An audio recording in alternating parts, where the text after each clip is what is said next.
everybody! So yeah, we're back again with Dawntrail, Part 3. So where were we? Let me just... Oh, wait a second, wrong, I'm using the wrong one. Give me a moment. I need to switch my little avatar. Because I guess I forgot to do that after Friday.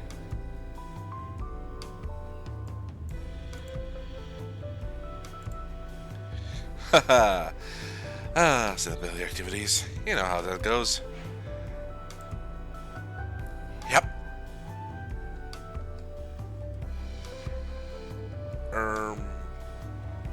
Is it changing? Same. Was there an update? Must have been an update.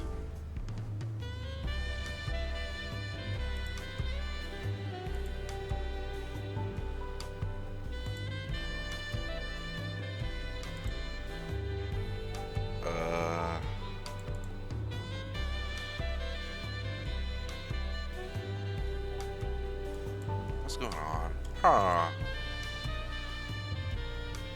Huh. There we go. Hello everyone, Kaiju-Z here, Kaiju-Z on Twitter, Kaiju-Z on YouTube. We're back again at Krispy Kreme. Okay, not really Krispy Kreme, it's more that we're back at it again with Final Fantasy XIV, Dawntrail. We are in part 3 of my Dawntrail playthrough with Mrawa'a Kruug, my first ever 14 character who I neglected for a good while because I wanted to hang out with some very funny people.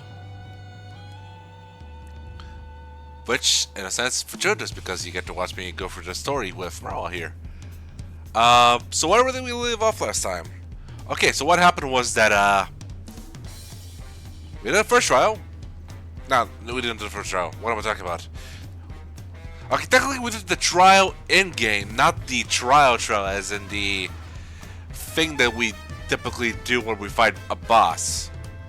We went and chose to go with the Hano first. We went to their village in Kuzamoka. Okanu, I believe it was called. And we helped them with a little problem they had. Their fields were messed up.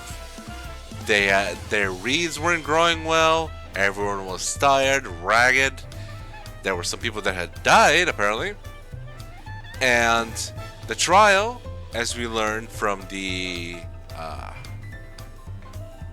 judge? Let's call her a judge.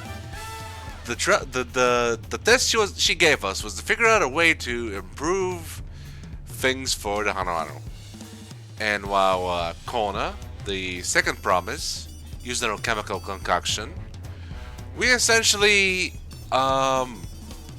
well, what we did was we revitalized their Ihana? Their big annual party involving celebration and a float. By rebuilding the float and getting a bunch of the Hano to join in on carrying someone very lucky in the float, which was Wuk Lamat, dearest Wuk Lamat. So we got two different perspectives on how to do this, and essentially, we also prevented Paku Jaja, the fourth contestant, the one who fought his way in through a physical challenge. We stopped him from trying to steal the float and claim it as his own. Unfortunately, we didn't take into account that he would, what essentially he did was he had one of his men steal a concoction from Kona that essentially was going to do the similar job to what Kona did with the revitalization of the ether in the area. And so I suppose the Paku Jaja also found a way forward. With everyone in good spirits and the hilarious Wukivu proud, we got our stone and traversed back to Tural. And this is where we left off. Now, originally, what was going to happen was that, well, we were going to, over the week we were going to be doing the side quests in the area. However, and this is something that I forgot this, everyone. 7.31 released, which meant that there was more to the new gathering area. We got a new gathering area, and more activities involving the relic weapons, which is what I was doing.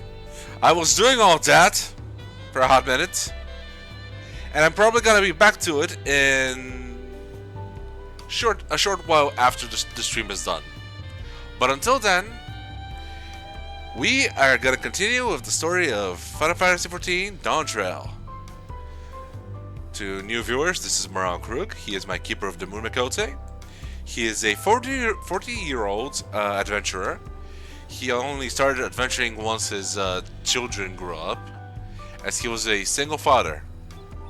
Tragedy struck where his wife, who was an adventurer and a pugilist, had complications during the birth due to an old injury, and he had to raise the triplets himself. He traveled the world using her name, Lunina, and he made it famous. And now, following the prevention of the end of the world, Mrawa'a took back his old name and is traveling as a humble adventurer, not for anyone else, but for himself, as a Viper, in honor of his good friend Rauban Aldin, who he was inspired by to take up the dual blades. As we remember, Rauban was a two-weapon wielder. And so we're here to help the claimant, Wuk Lamat, on her bid for the throne. Ahem. With one keystone already in hand, we've made an auspicious start to the contest. Hopefully our next attempt is equally successful. Jose? Without knowing how far the other claimants have progressed, taking anything other than a brief rest is out of the question. I agree, Ali. Tural? The rules of their contest seem clear enough now. The scenes from the saga point us in the direction of the electors, and the electors award us keystones for performing their feats. Simple. Ranville? Wuk Lamat would have struggled to complete these feats alone. Bringing it together was the correct choice, it seems. I suppose for the most part she did things herself, but I mean, if I hadn't intervened, Makujaja might have gone a little too far. So yeah. Come on, Mrawa'a. Let's see what's waiting for us in the next village. I agree. Alright then, you approachable Pelu. Or Pelu. The approachable Pelu is awaiting your questions. I've been waiting for what feels like days, and eaten enough of Brook Evu's tacos to feed an army. It's been 2 weeks. I'm so sorry. What is it you'd like to know? Our main concern was confirming the state of the road ahead. As I recall, to reach Urqopacha, we depart from the Arc of the Dawn, then take the road west in the first fork. Should we be wary or anything along the way? That is indeed the way to Urqopacha. After the damage wrought by the recent downpour, however, you'll be doing more stumbling than walking. But don't take heart. When it comes to rugged terrain, we have a most dependent solution available. Come with me. Ooh. What are we using to climb the mountains?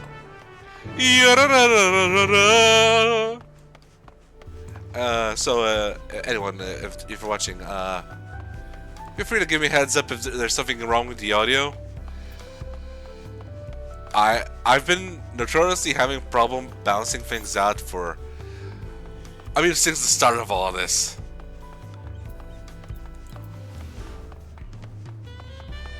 since May. With Max Payne. I cry.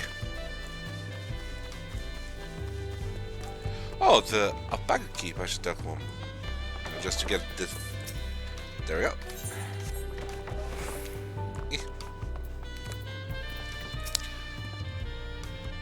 Talking to a pillow before we departed was a wise decision. I, for one, would rather not brave the treacherous, slippery trail on foot. Why did it have to be alpacas? The beasts are sure-footed, that's for certain. The pillow, all being small, is confusing enough, but those masks make it almost impossible to tell men from women. Little guests at their age. Listen to their names. I'm sure we'll find a pattern. Oh my, are these babies mounts? Yes, they are. May I introduce you to your most dependable companion, the alpaca.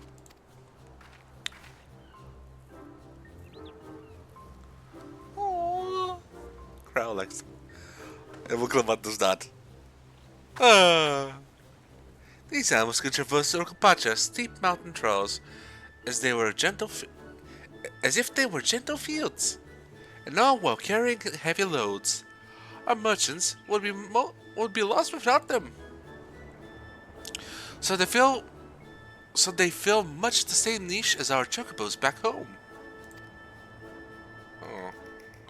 You don't have alpacas in Norcia? Alpacas are native to Tural. Norcia has its chocobos, and the eastern lands have their horses. Why go to the trouble of breeding another alpaca beast in a place which ill suits its qualities, and where it's not needed anyway?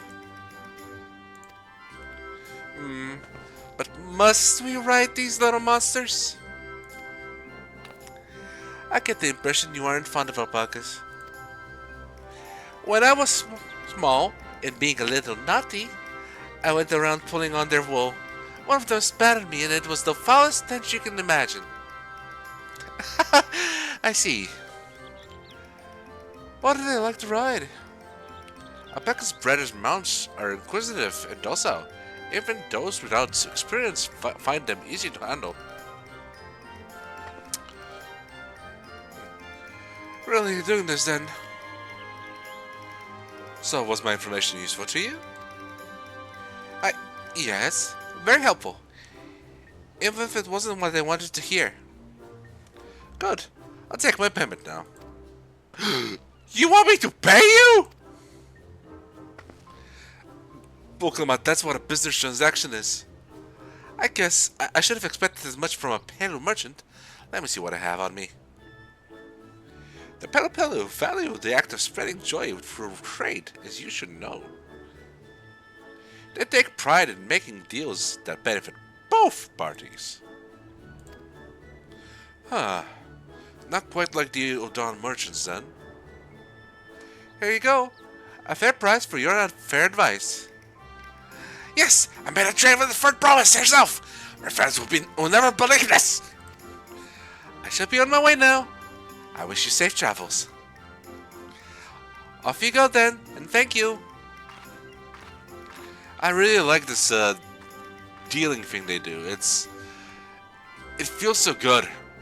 I better not get spit on again. You brought that on yourself. Remain calm and gentle, and so will they. I'm still not happy about this, but if we need to ride alpacas to reach Urqopacha, then that's what we'll do. Let's do this, like Brutus. I believe in you. Come on, young lady. Do do do do do do do do do.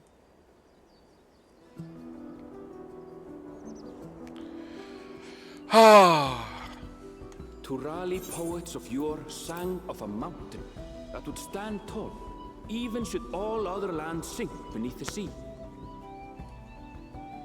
Indomitable and eternal, it arises from Urqopacha, the 100 peaks of time.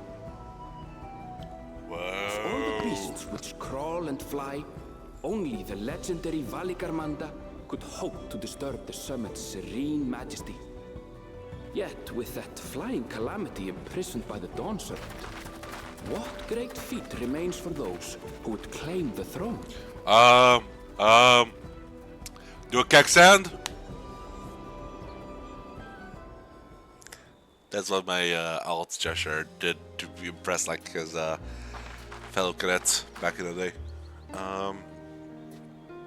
So this is Urqopacha. I've never actually been here before. Girly pop. The air is so crisp and clear. Mountains everywhere you look. Everywhere you look. That one massive peak in particular has quite the presence. It puts me in mind of Tural. How much? Samal. That is Urqopacha, the tallest mountain in Tural. Its sheer height makes it an imposing climb. But there are other reasons the ambitious keep their distance. Huh? Oh? Do tell. Where to begin? Excuse me, but you're Wuk Lamat, are you not? I hadn't thought to encounter one of the Dawn's promise here, of all places.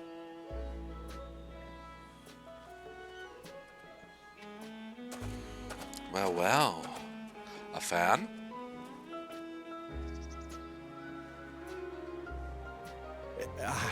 But I should introduce myself.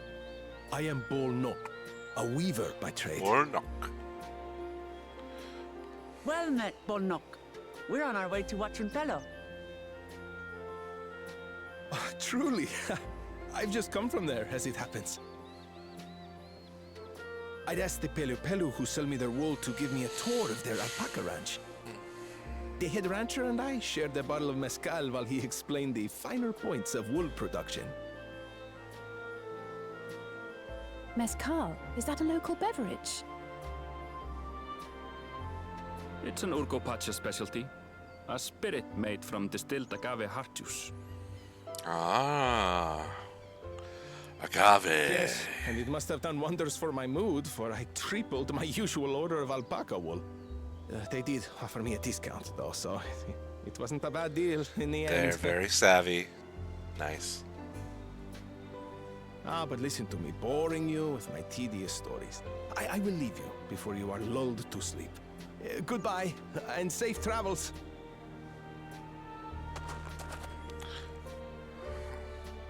Huh? What now? Oh, silly me. I almost forgot to say the thing I actually wanted to say. Peace for Tural. I agree with your vision, Third Promise.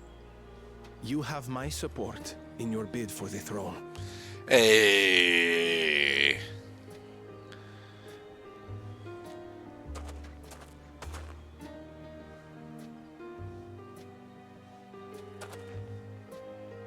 I gather from his tale we would be foolish to underestimate Pelu merchants. Yes, they do more than run the markets in Tuliyola. Pelu peddlers can be found everywhere in Tural, traveling from place to place on their sturdy alpacas. They are effusive and engaging speakers, and many's the customer who's been talked into spending more than they bargained for. They won't find this customer so easily charmed. And before something charms her. I love you, Wuk Lamat, but Watching Pelos down the path. they're so Off the clever. main road. Don't get Don't lost. underestimate a merchant. It's right there. It's literally ahead of us, man. Come on, give her a break. Truly, the ribbing only a friend can do. Ah, there we go with the music.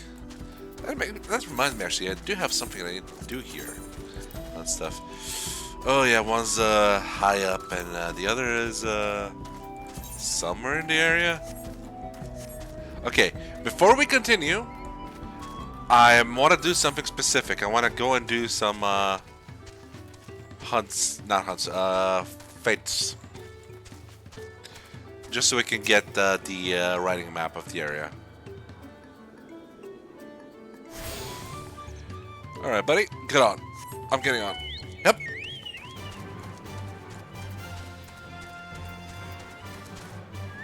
That's it. No.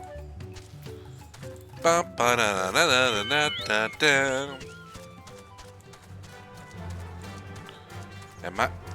Oh no, I'm not gonna make it, am I? Man. This place is big. What I was expecting.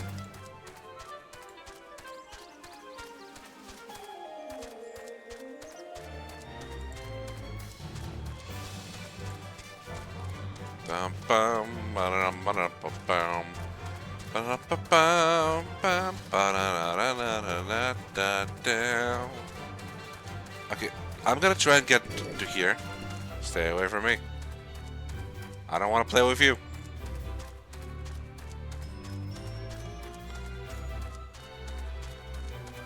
Hostile alpacas? Not quite hostile, but... I see a Pictos fighting over there. Please let me get a few hits in, please. Please, I'm begging you.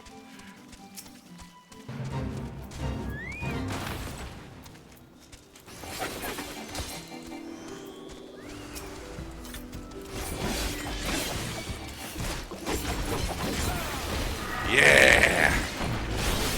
Something at least. Oh, there's one. How am I with bicolor gemstones? I should have enough for one. For a map. It's just a matter of getting the first few done.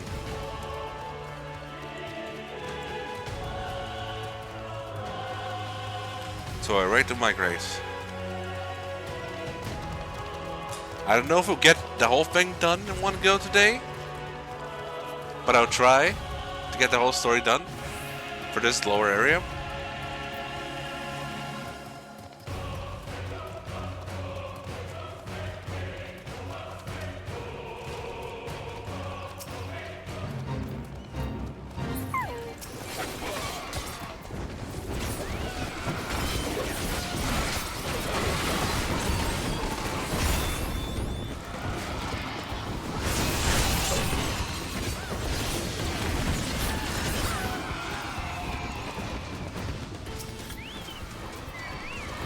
Just we have another person doing these, so this might get done a bit faster.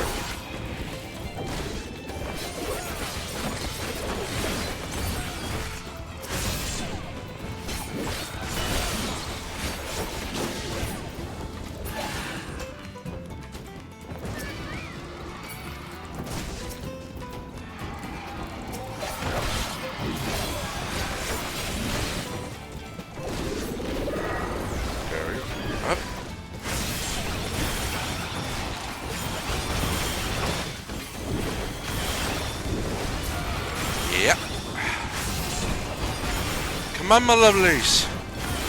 We're dancing here.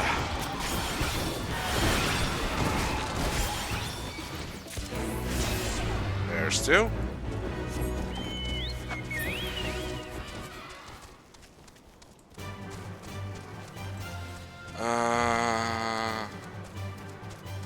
Yeah, I don't think that's gonna be it. I suppose I can just look for the bear now. While we wait. A mountain bear. Now where is this bear? Somewhere in the area?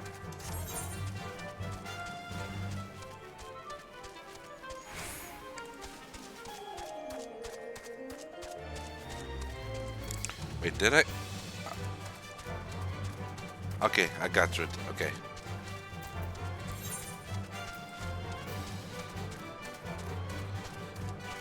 Urqopacha. If it spawns nearby, I can just teleport. But for now, let's look for a bear. Ooh! Sabotanders of this area are called Nutricactuar. Nice.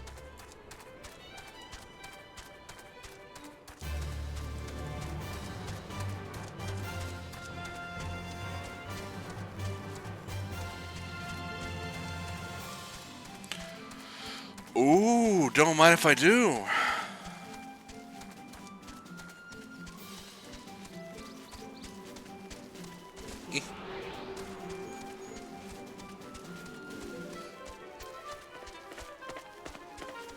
Hi, little alpaca.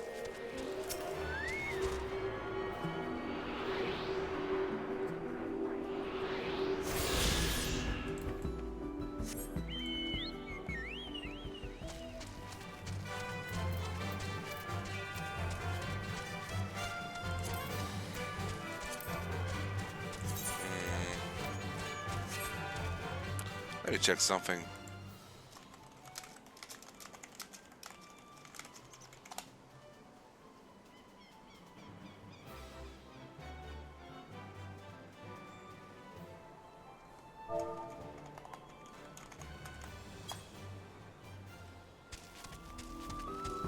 There we go.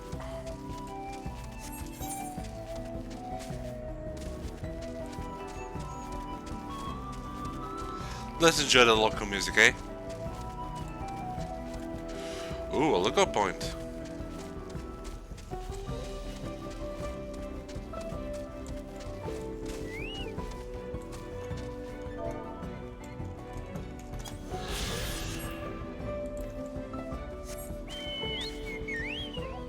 There was a time when this character had more mounts than my alt.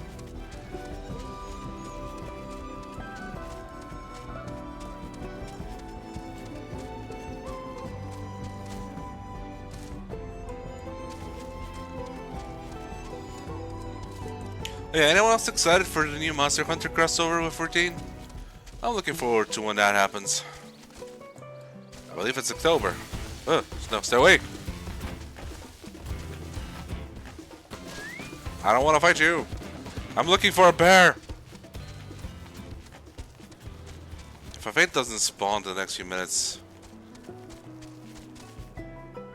we can just check for doing some of the quests.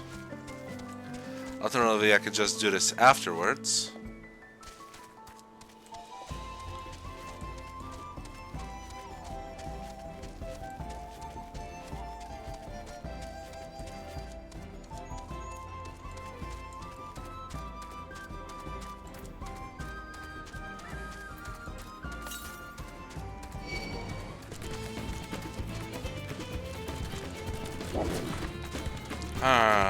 Okay, let's give this a go because it appears to be nearby the Ever Current. Northwest.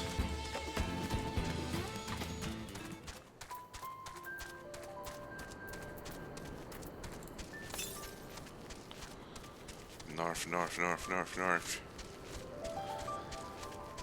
Ah. Time for the night music.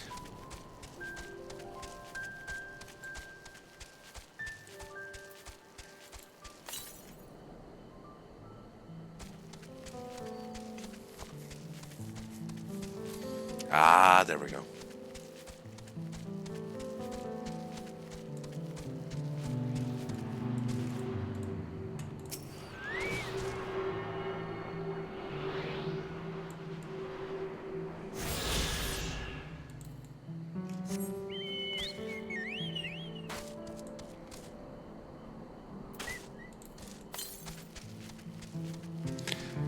Yeah, I don't think this is gonna happen, but we can try to get as far as we can.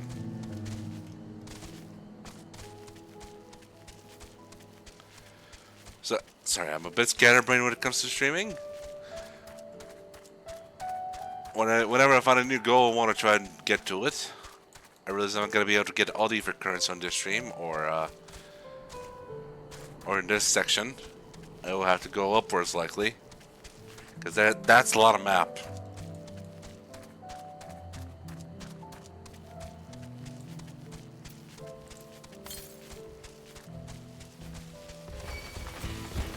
Stay away from me.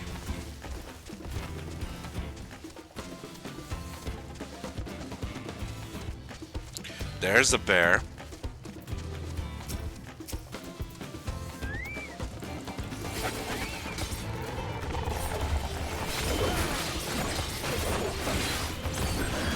You know they say if it's brown, get down, but I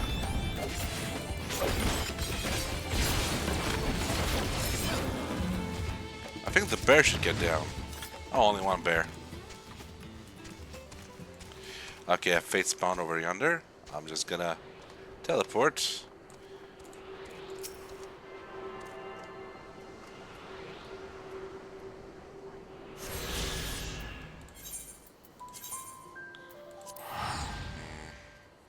People looking for groups, but likely they'll be going to the upper section. I don't want to spoil this for people.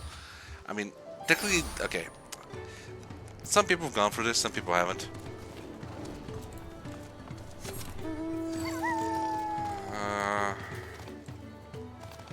I'm trying to take this into account for people.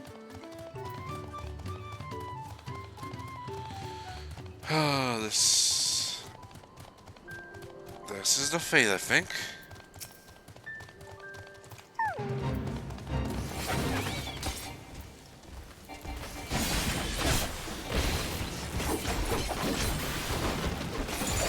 Okay, we're doing this one at a time, because likely I'm gonna be by myself if storm again in here.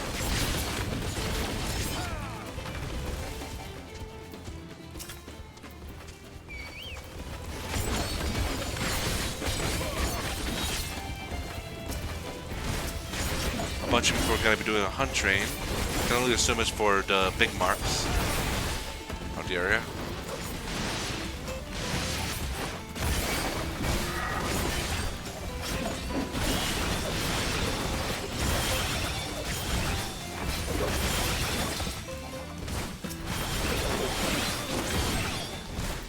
Easy does it, buddy.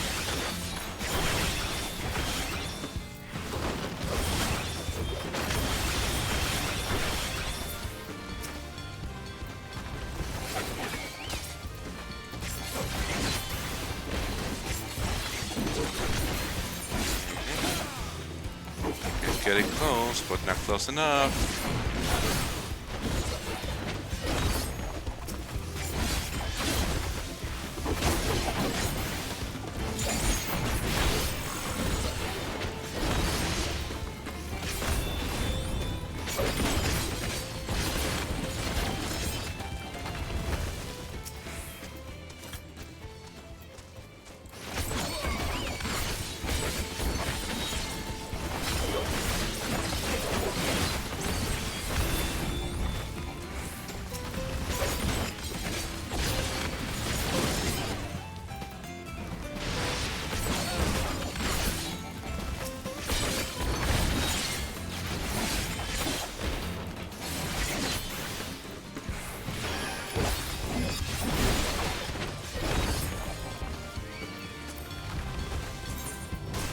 I should get more gush ingredients later. I am running low!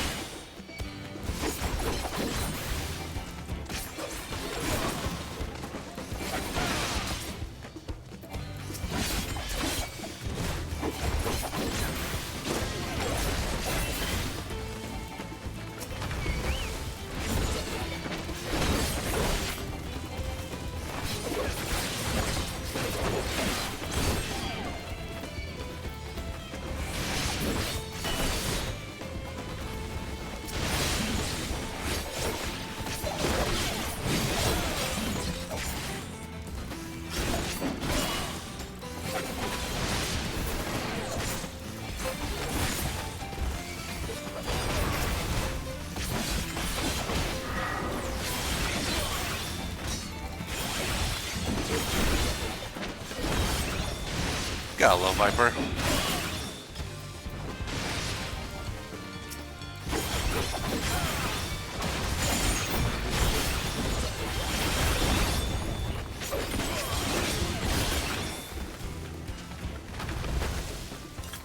And that's that.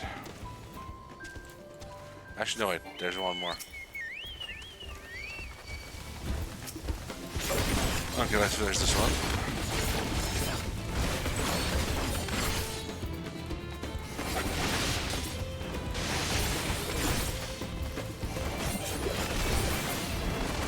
There we go. Yeah.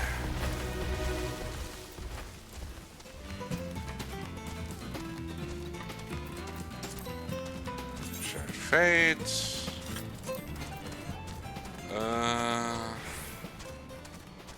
Am I gonna be actually able to get him now?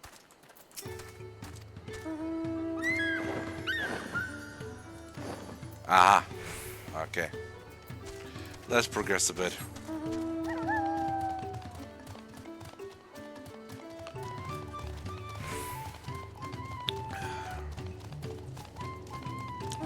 Actually, wait. South.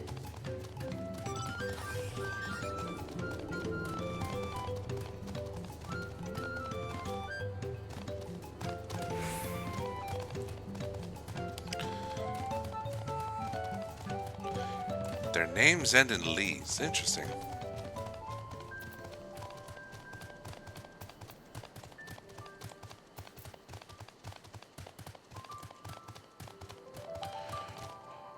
That's a weird dog.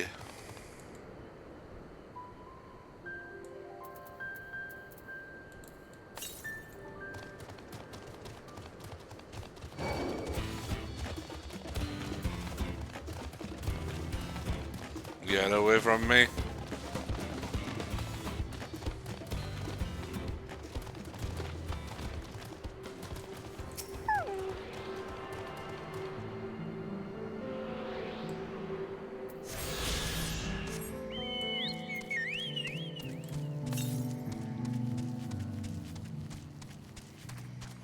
Yeah, we're not gonna be able to get there. But I can find a mender here to help me with some damage to my gear. Thank you.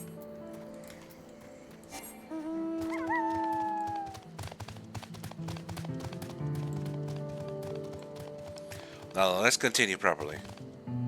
For a bit. Ow. Rattles. Guess they have them over here too. These things and bears, man. Cry out. The palace crowds were more supportive. Hey there.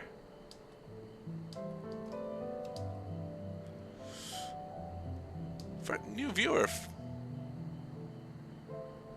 Hi there, new viewer. Wuk Lamat. How's it going?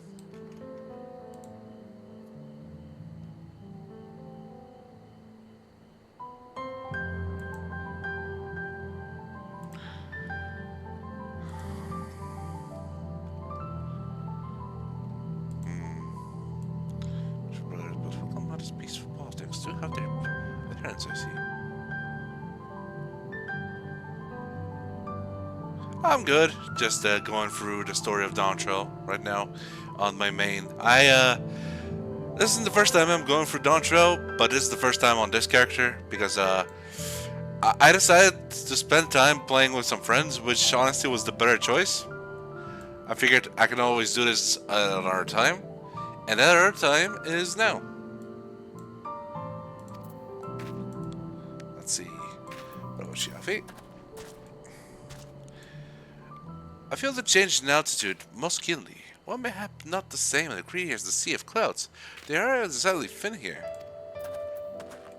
Yes, we are firmly grounded, even if high up. Oh, no, I'll see. I'll eat. Let's go. I could see more buildings down the path. Bornok was taking. I wonder what's over that way. The game's going good. I just started streaming over half an hour ago. I'm doing like the second section of the areas. There are 6 per expansion, and the first 2 are kind of elective, which you go for first. I decided to do this one second. Okay, let's continue with this. This is it. What's in Pelu? Home to the Pelu. Wuk Lamat should have right before us.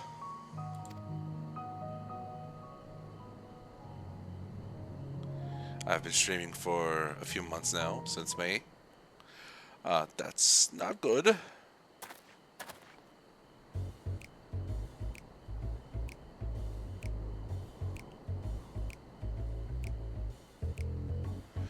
Oh, that's nice. Yeah, this is the current expansion of Final Fantasy XIV. And as it so happens, is essentially a new beginning because a 10-year story was finished with the previous one. And this is like a new start. Ah, that's valid.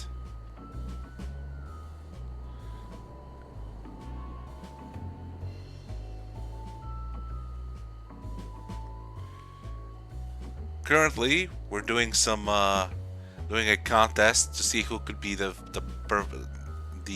new leader of the nation.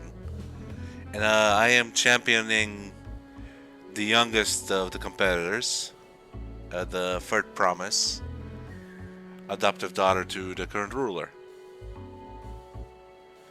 Let's wait for the right of succession. Oh, so this means I'm exchanging words with the future Dawnservant.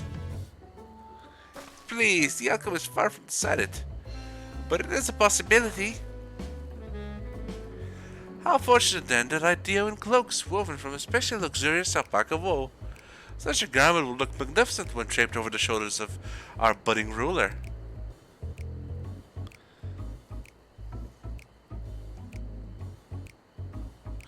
And the nation's ruler should dress her best for her adoring people, yes? Finery for our finest lady, that's right. Come for a promise. My well-stocked stock shelves are but a few steps away. Finest lady? I like the sound of that.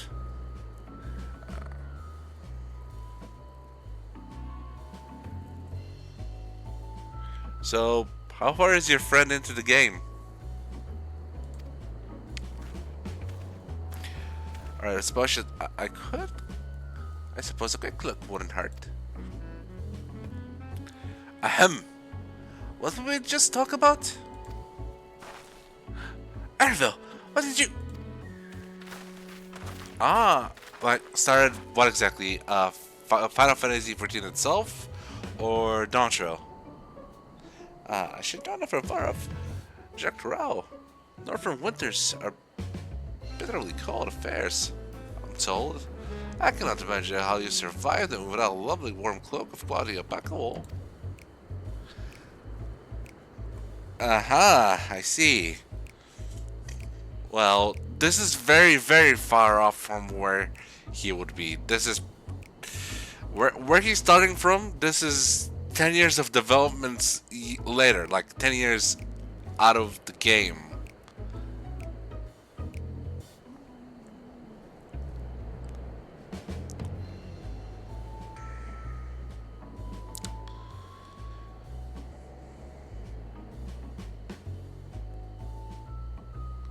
Yeah, this is way ahead of where he is. No, thank you. I'm in no need of new clothes at the moment, and neither is the third promise. Perhaps another time. Of course, of course! My shop door is always open.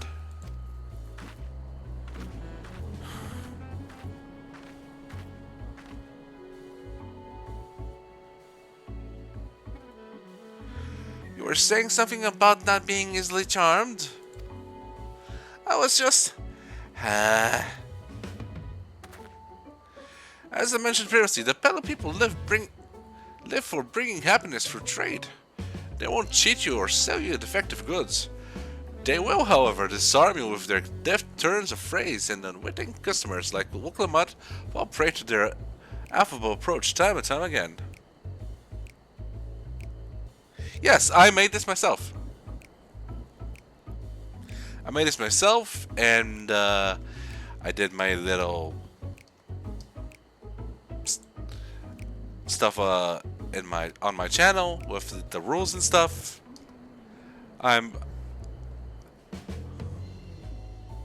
Thank you.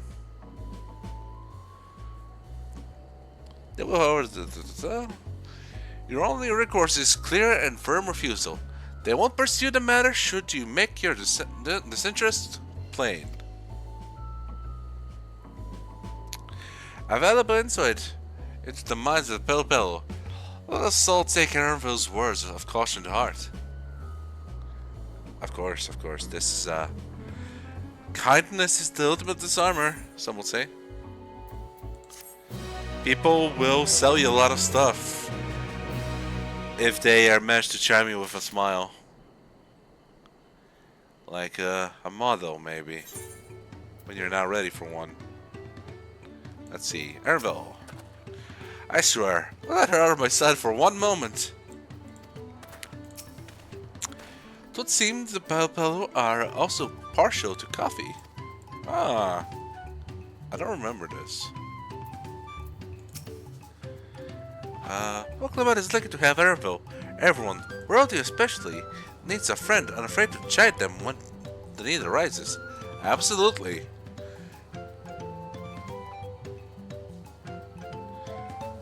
No,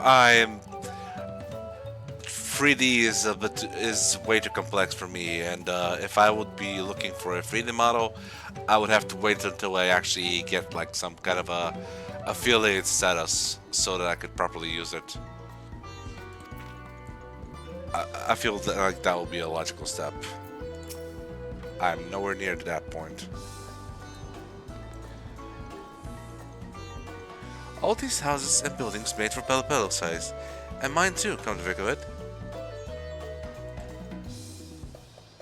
I realized you were going to try and sell your services to me, because this has been something that's been happening for months now. People, every other stream would come in and ask, at the very least, ask after bothering me up about a model.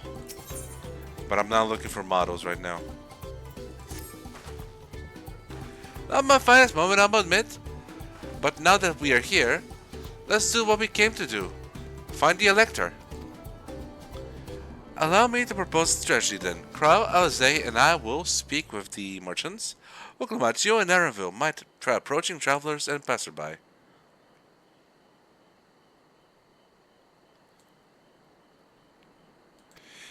Yeah, you say that, but listen, it's been happening way too much. I kind of know the strategy by this point, so I'm always suspicious of people. It's like, oh, hey, are you looking for a model? I can make you one. I'm a talented graphic artist. Or, hey, would you like to see my art? Can you show me your Discord?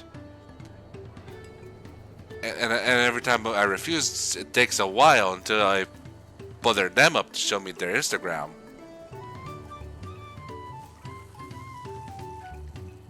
Okay, so we have a bunch of people to talk to. Gonna see how the...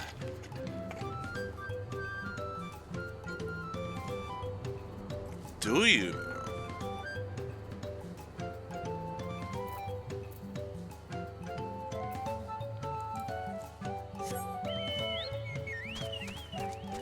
How do you know?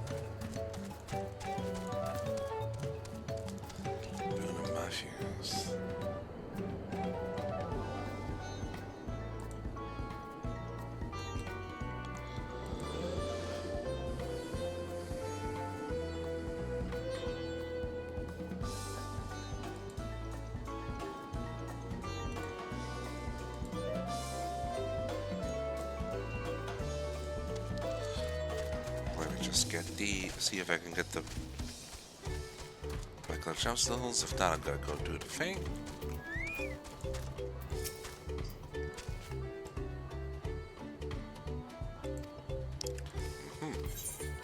Okay, I don't have it yet. I need to do a few more. Alright, we're going to do Coffee Farmer.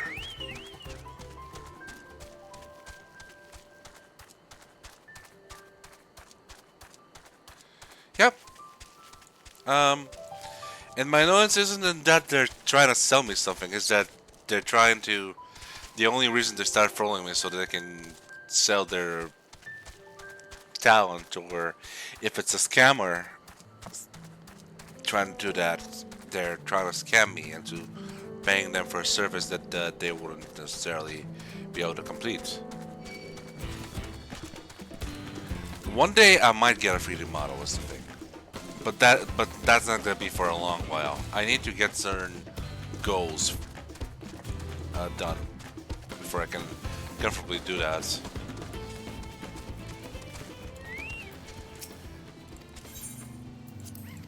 And that means that I'll have to flip the script on people.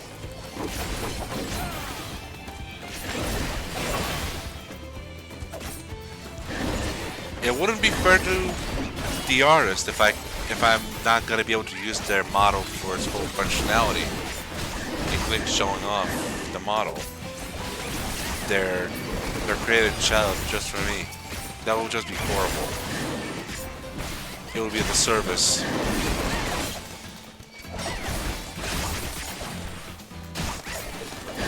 And if people are just gonna try and follow me to scam me or to not be able to give me... Ah! Damn it! Well, that happened.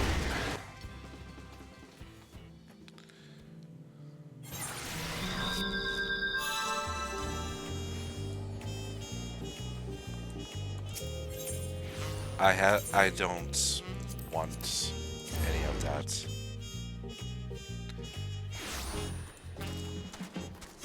With time I'll develop something, maybe, but I'm not looking right now.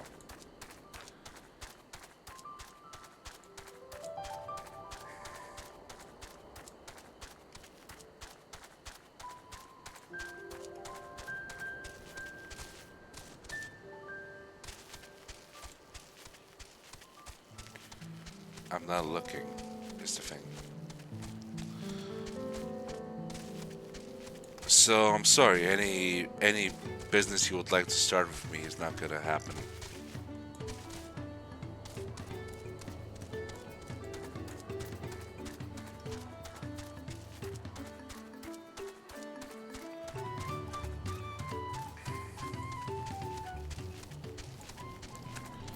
I also want to point out that by doing this with me on stream, it takes away from the time I would be spending talking about what I'm commentating on right now, and that is also not very good.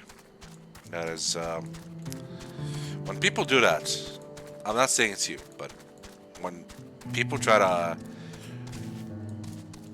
do a business thing, well, in the middle of a stream with me, and they take away the time that I was doing on the game itself that I'm playing through and commentating on. It's interfering with the goals that I've set for myself. It's heartbreaking.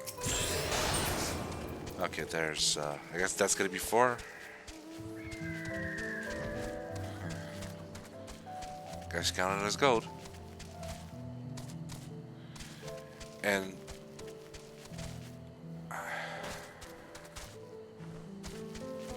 I mean, I'm doing this mainly for fun. Streaming, I'm doing this for fun. But if one day I want to become an affiliate, I need to be able to develop a voice for this.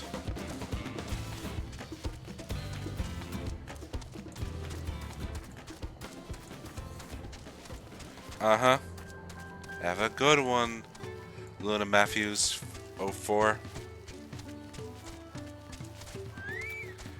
Hello, Mablu.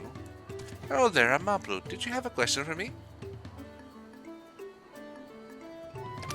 Sorry, I don't know about any electors. You should take a moment to see our prized alpacas before you leave, though. Oh, but be sure to admire them from a respectable distance. Get too close and our nervous darlings may be tempted to spit on you. And that stuff stinks. It happened to a visitor by it not so long ago. Tubbly, that's the head rancher, was so mad at me for not giving a proper warning. No one makes a mistake without totally noticing. He knows everything that happens on this ranch. Okay, so that's how the business goes here. Well, thank you for your encouragement, Luna Matthews, and I hope you have a good day, and luck in whatever adventures you're seeking to peruse and pursue. Electors. Oh yes, I've heard all about the right of succession. They're looking to put a new ruler on the throne, eh? Personally, I'm rooting for Zoraja. If the first promise wins, he'll look to expand our sphere of influence. That means access to more resources and more customers. In the thousands, potentially. So many new trading opportunities to spread happiness far and wide. Others have been coming around on my way of thinking, so I've been crafting goods inspired by the resilient sun. Would you care to purchase something? Here's the thing, my friend. No, please just answer my question. Vero, you said you wanted to know about the Electra. I could help you, but I won't. I can tell you're not supporter of Zoraja or his policies. See, that's the thing, Porter. He's looking to expand the sphere of influence. He's looking to expand the nation and invade other nations. Potentially. Zoraja will make a lot of people miserable. And how do you think that's going to reflect on the rest of the people of Toriolao?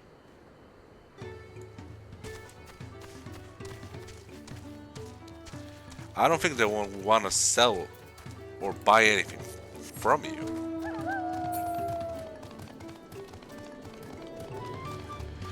Silly worker.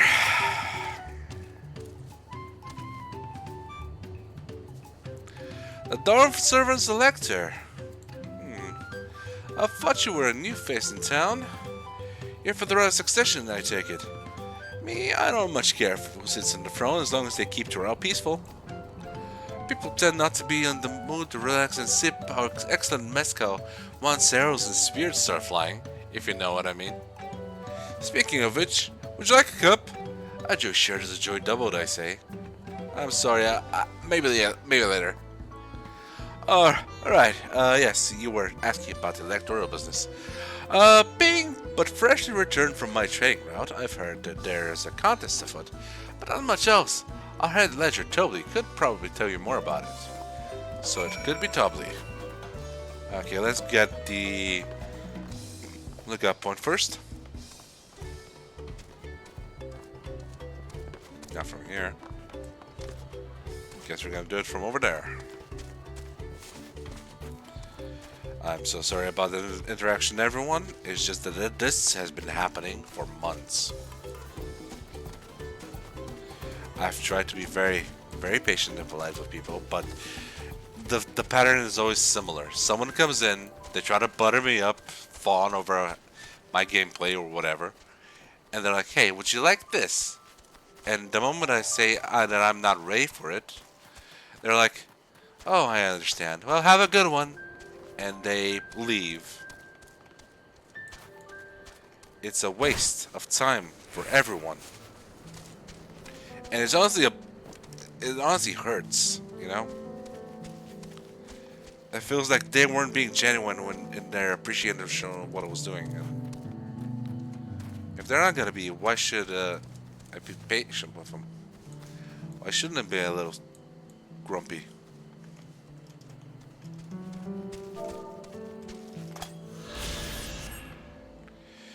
I wish things were better. Let me test something out.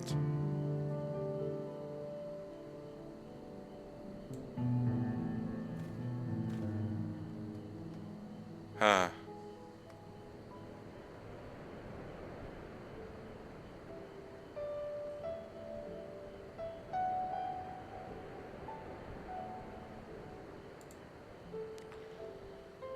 Let me see if this works, maybe.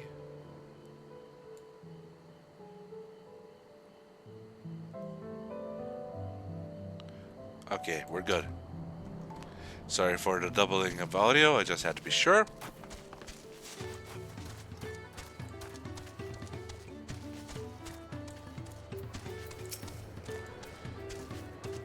You really have to watch yourself around these silver-tongued peddlers. I almost bought a bottle of mezcal and a stack of blankets. And then there was this enchanting ornament.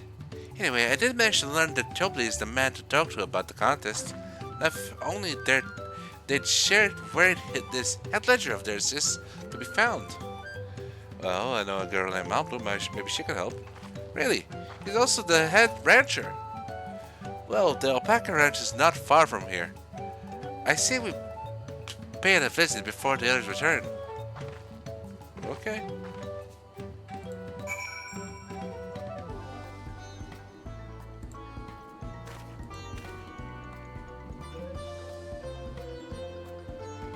Let's see.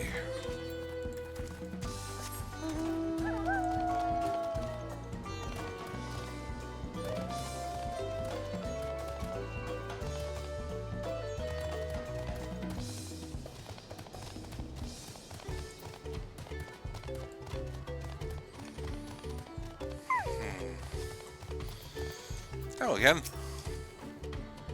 Back already?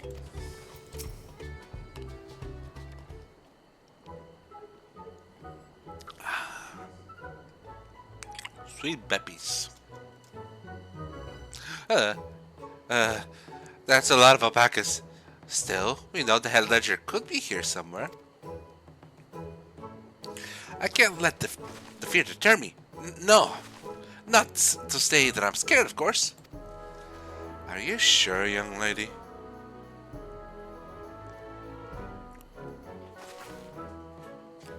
There. Excuse me. Is one of these workers Tobley? Tobley? Oh, yes, he likes to mingle with the ranch hands and keep an eye on things. I can help you. I can't tell you which one he is, though. You can't? Is this part of the contest? All I can say is that Tobley often mentions his favorite pungent subject. He also can't resist a profitable trade, though who among us could, am I right? Still, if you bring him a very good deal, he might let this slip. So, it's like a game. Easy enough. All I have to do is offer Tobley a deal he can't ignore. No problem at all. Well, maybe one problem. I don't think my purse is deep enough to pay everyone we think might be Tobley. Let's ask some questions first to narrow down the field. Great. We can meet back here to share our impressions. Let's find this Tobley person. Mablu? Well, obviously I'm not Tobley. I mean, I should have said that. You're meant to find out for yourself of who Tobley is. Or if an elector is even in the village at all. Good luck!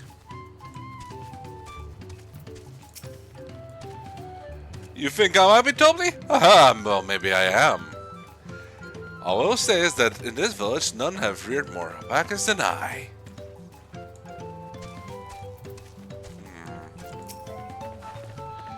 I'll sniff out the head ledger in a heartbeat, you'll see. Am I Tobley? Yes, that's me. Excellent work from the fur promise and her entourage. Sharp instincts. Shall I commence with the right of succession then? It's obviously not you. Diligent Red Hand. Ah, a visitor from across the salt, if I'm not mistaken. Be warned, the alpacas will spit in you if you startle them. I'd suggest you keep your movements slow and deliberate. It's either the diligent one or the boastful one. So the boy's names end with a Lee and the girl's name end with a Lou. What's for non-binaries?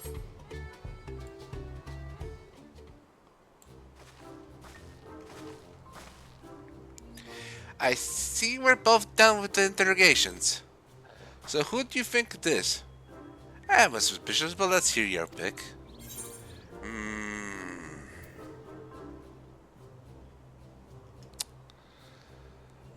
It's either the diligent or the boastful one. I believe it's the, Let me think. If I was Tobley, which one would I be?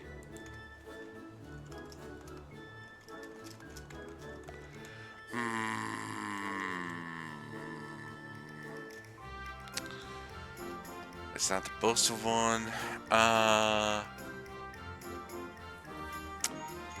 If I were Tobley, I would have to be I wouldn't be a boastful or nonchalant about things. I would be diligent in my work.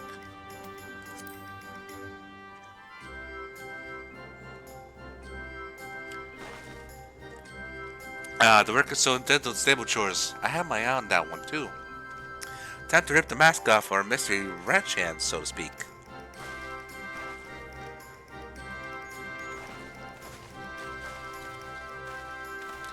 Even though it's you, Doubly. And to prove it, I propose a deal. A generous sum of coin for confirmation of your true identity. Manui. Spent. An offer I gladly accept. As you have correctly guessed, I am indeed Tobly, head ledger of Wachupelu, and head rancher of the family ranch. I am also one of Kaluja's chosen actors. Aha! In a place featured in the Tural saga, just as we fought. I was right to trust in your instincts, and I wager this won't be the last time. Oh, come now. It was obvious for both of us. She found you at fair and square, Tubbly. And I am glad she did.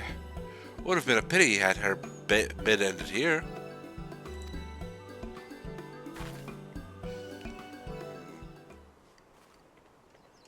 Everyone got her.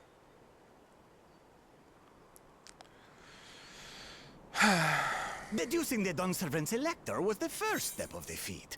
Too simple a task for this aspiring ruler, eh?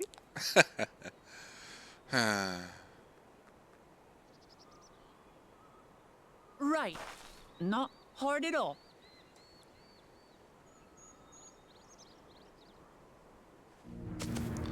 And there comes the first promise.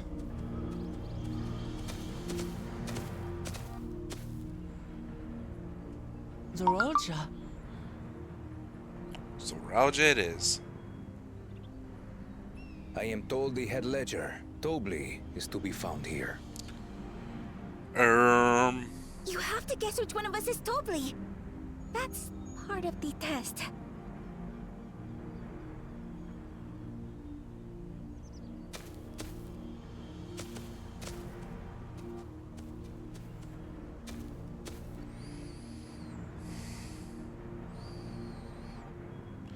Oh shit, he figured it out. Poke your face, poke your face. Poke your face, poke your face. You're Tobly. I wonder if that guy actually spilled it. I wonder if the guy actually spilled it with his gaze just to help his particular pick. Challenge. Per the Dawnservant's instructions, I was free to devise any manner of feat. I considered the number of possibilities in the 10th column. But I think I have a good one.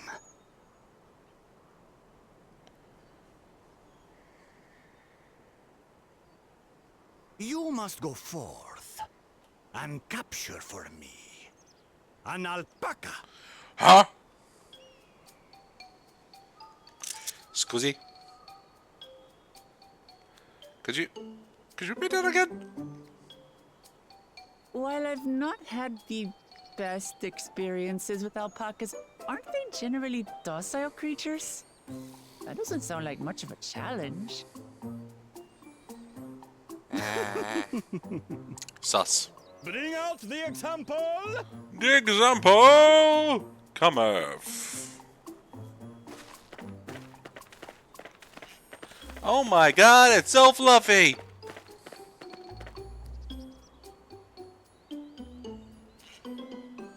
This is a special kind of alpaca. Would you please approach the animal, third promise? A creature. Who? Me? Don't do it, Wuk Lamat! Stay calm if I stay calm, right? It's a trap! Erinville said. It's a trap! Don't do it!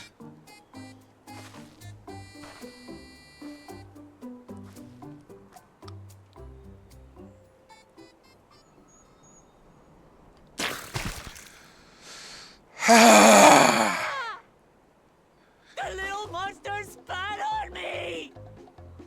Oh, that stinks! I can't. It was super effective. Alpacas are paradoxical creatures, being both extremely curious and extremely cowardly. Press your luck when they're frightened, and you'll get a face full of spit, as you've all just witnessed. As an awful stench, their expectoration. The globs contain half-digested food, you see, making it an effective deterrent against perceived threats. Wild valley breed like this one are especially timid and can therefore be quick to lash out. They're also especially hardy. Hardy. Indeed. We take the rugged wild alpacas and breed them with our gentle domesticated stock. This produces the strong but biddable pack animals prized by our traveling merchants. I see. I see.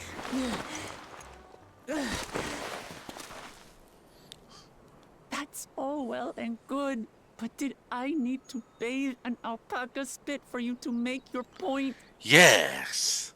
It's all part of the The plan. task is to catch a wild alpaca. That is correct. But be warned that it is a feat easier said than done. I suggest you prepare well before you enter the valley where the creatures dwell. And by you, I mean the claimants only. Allies are not permitted to assist with the catching. Okay, then what are we supposed to do? The alpacas will help me judge which of you is worthy of receiving a keystone.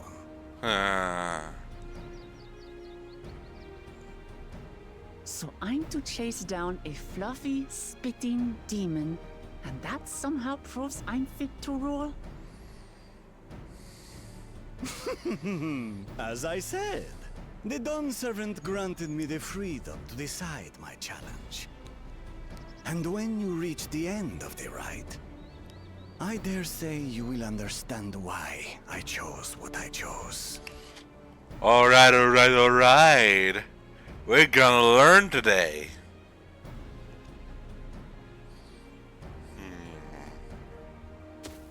Very well. This won't take long. Uh-huh. He's just gonna skip the cutscenes. Didn't I warn you this was easier said than done? There are preparations to be made, factors to consider.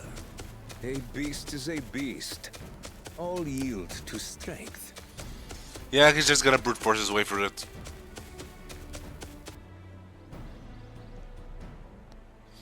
And his advisor is not gonna advise him. Experience has done absolutely nothing to improve my opinion of alpacas. Oh, honey. You know, as someone who got bitten by a pony once, I get her. But that doesn't mean I can't do this. Revolting spit aside, they're just another animal. They're just little guys.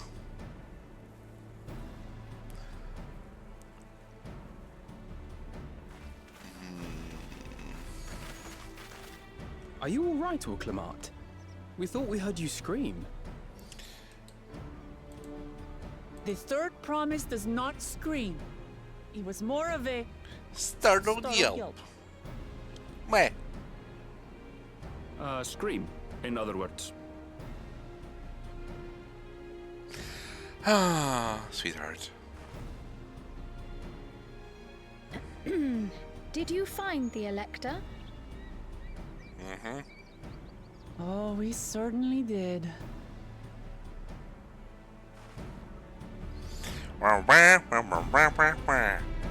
God, it feels so funny to watch this from the outside. Usually I'm the one who does the fade away explanations.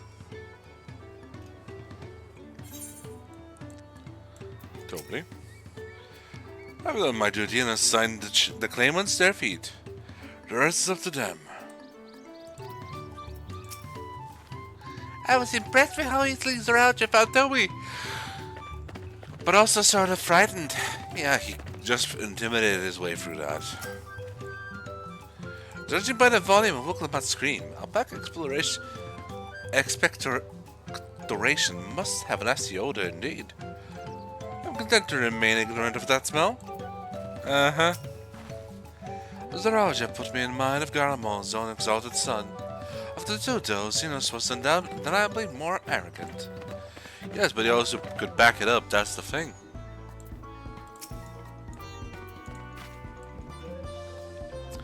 So this is our sought after Elector.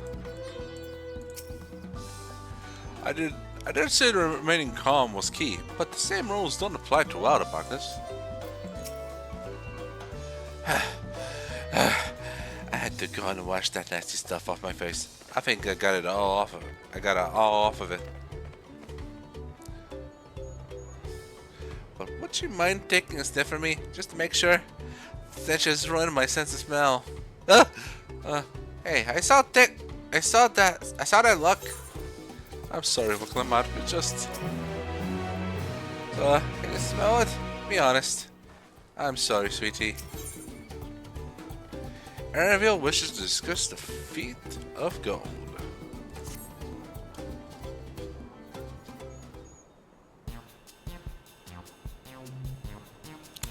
As Wuk Lamat helped demonstrate, the valley alpacas are wary of people. Getting close enough to catch one will not be an easy task. You might have warned me about that earlier. I have enough trouble with tame alpacas. How do you expect me to wrangle a wild one? With the proper saddle, we infuse the leather with a relaxing scent that soothes the spitting beast. Wonderful. Give me one of those then. Have you perhaps forgotten we are the clan of merchants? If you want a taming saddle, then you need to find a saddler and make them an offer. They don't come cheap, of course. Crafting a saddle will cost you the equivalent of 10 pel in the thousands column. You mean 10,000 pel? I don't have that kind of coin. Converting to gil, that comes around to 1 million or so. May happen if we all pitch in. No, this is my feat to accomplish. I wouldn't feel right about having others pay the cost. I'll find the money somehow. Fair trade. Get your fair trade here. In that case.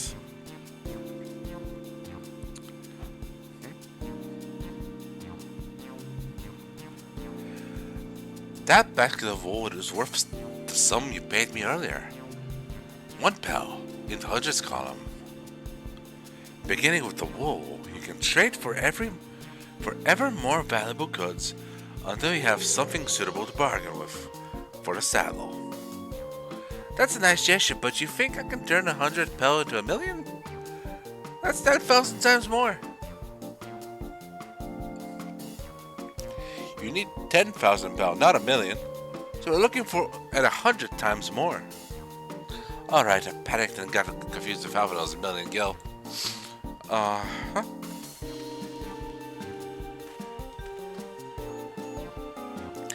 I'm not so sure about the trading idea. You're almost talked into buying a cloak you didn't even need, mere moments after you arrived.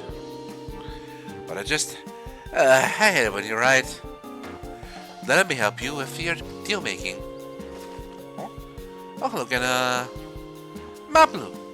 I work here as a ranch hand, but I also learned a lot about the peddler profession.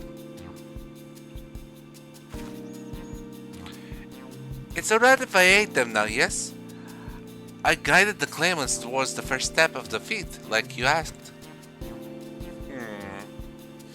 As long as Wuk Lamat goes alone to capture her alpaca, she is free to accept assistance from whoever she likes.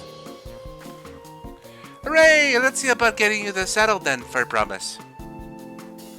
I don't know why you made your offer, but I could use an ally with a beak for bargains. Welcome aboard, Mablu. Should the rest of us stay behind, perhaps? It may be easier to haggle over prices without as many voices chiming in. Yes, stay here and pitch in with the ranch work. With Mablu gone, I'll need an extra hand to tend to the alpacas. Gladly, although Mrawa'a, I think you should go with Wuk Lamat. You've seen markets and bazaars the world over. You surely have sage advice to share. Of course, I did spend a lot of time in Ul'dah and Tukardanya. In that case, you should also hold on to the alpaca wool. If it is misplaced or sold in some way, you have nothing to bargain with. As if I do such thing.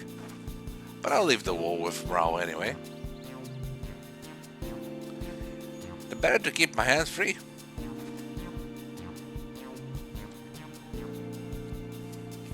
Thank you, Wuk Lamat. To begin, I suggest we try trading the wool to Havli, the saddler. He won't agree to the deal, of course, but it'll give us an idea on how much he'll accept for his wares. Okay. Haggling, hard mode.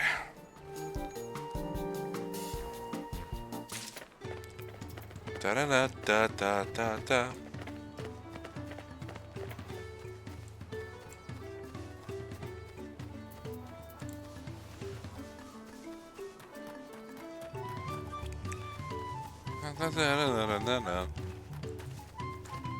Ba-bum. Ba-ba-dum-bum-ba-dum.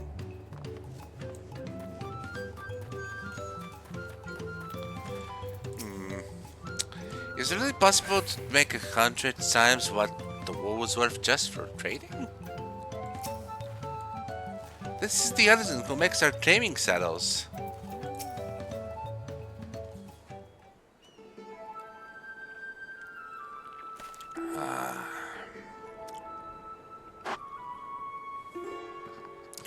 Something I can do for you? We've come to bargain. I need one of your special taming saddles to catch a wild alpaca. A saddle, is it? And how will you be paying for it? With this basket of an alpaca wool.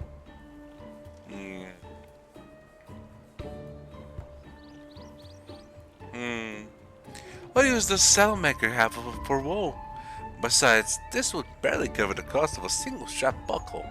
Offer me something I actually want. What do you want then, little man? I want my dappy. Mescal, I like to nurse a cup a day's end while we inspect my finished work. Bring me a jug of bloody stuff, and you got yourself a deal. This bodes well for us, I promise. Such a mescal can be had for only 5 bell in the thousands column. Well, well. Did you just say... Hold on. Did you just say for a promise? Then my offer has changed. The saddle is going to cost you a jug of premium mescal, aged 3 years at least. 3 years? That stuff is valued in 10,000 per pell or more. Why have you doubled the price? Because I must support the man of ambition who will see my business prosper. Your business will not prosper. Zaraja will go to war, and his cavalry will need saddles. Lots of saddles. It's nothing personal, for a promise, but I won't sell you my craft for anything less than my asking price. Nice job, Moblu.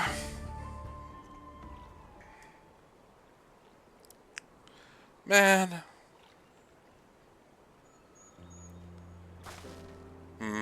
Can't say that I blame him. I'm known for championing peace, and peace is unlikely to bring him more customers. Those of our grandparents' generation remember the dark days when the clans were at war. Many of these Pelu pray for your victory, Wuk Lamat. The younger ones, though, to them strife and bloodshed are as children's stories. They think themselves safe from these horrors and take the peace we now enjoy for granted. So the others are unsatisfied with the quiet prosperity and crave the future, the second promise envisions. They've become obsessed with innovations like the dirigibles that have made trade swift and easy. Then you have those like Havli, who convinced that the first promised plans for conquest will afford him opportunities for great profit.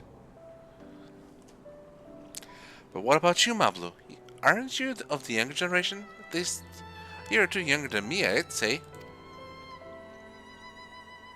Yeah. I was raised in the old tales. I've memorized the accounts of what it was like when Yokhui, the Yokhui ruled the village. That's why I offer to help. I want you to become Dawnservant, to keep our nation from going back to the way it was. Well, then I guess I'd better make sure I win the contest. But the type of mescal the saddle maker wants is so very expensive. Weren't we expecting to need 10,000 bell from the outset? Nothing's changed, we just need to get on with it. I may not have a head for trade or the stomach for alpacas, but I won't give up with a piece or two on the line. Ah. Then neither will I. We will make you Dawnservant. Aiming for the 10,000 bell jerk right away will only bring us failure and frustration, so let's try exchanging the wool for anything even a touch more valuable. The trick is to find someone who needs alpaca wool and is willing to trade it trade it at a loss to acquire it. Someone who supports your bid for the throne, for instance. Wait a minute. I seem to recall a certain... Yes, of course. Wuk Lamat. What I say we talk to your old friend there we met earlier? Of course, the weaver, Bolnock was his name, I believe. He went off his way to say he agreed with my vision and he was here to buy wool. I think I remember the direction he was going, but for now, let's head back to the road where we first met him. Okay, let's go.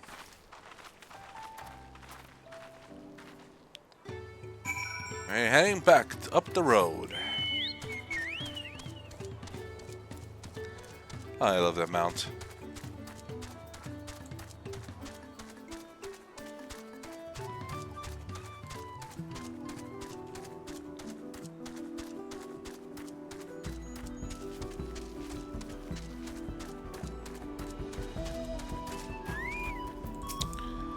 Is this where you met the weaver? That's the spot. After Bolnock talked to us, he walked off to the south. Then he probably is going to XIV. Most visitors to Urqopacha end up staying there. Let's go and check, shall we? I smell a selling adventure!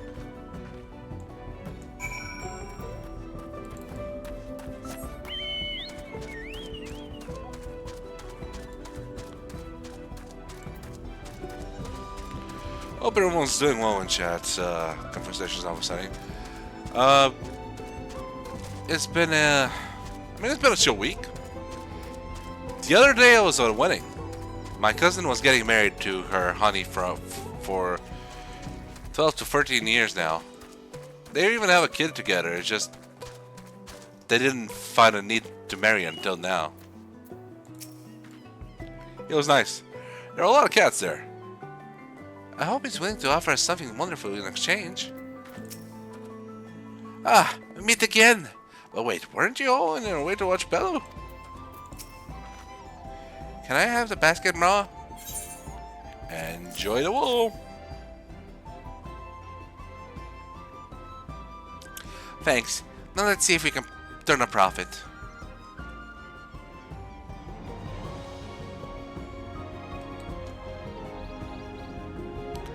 Oh look, I'm glad we found you. Are you interested in making a trade? If I promise you wish to do business with me? Might I ask what this is all about? It's about the trial, the contest. I need to get a lot of money for a certain thing, for another thing, for an extra thing. Well. I see, so the goal is to turn the basket of wool into a jug of 3-year-old premium mezcal. Oh boy. Then allow me to invest in your efforts! Yes! Peace in Tural is what allows me to cross freely into the lands of my suppliers. Naturally, I would prefer that one pledge to preserve the peace will win the throne. Thus do I humbly offer you this wool poncho, a small token that I pray contributes to your victory. Hell yeah! Oh, that's fine craftsmanship. A garment like that would easily fetch 5 bell in the hundreds column. So, that's very generous, Bolnock. Thank you. I promise I won't let you down. I have every faith in you for a promise. May fortune bless your future dealings. Bow.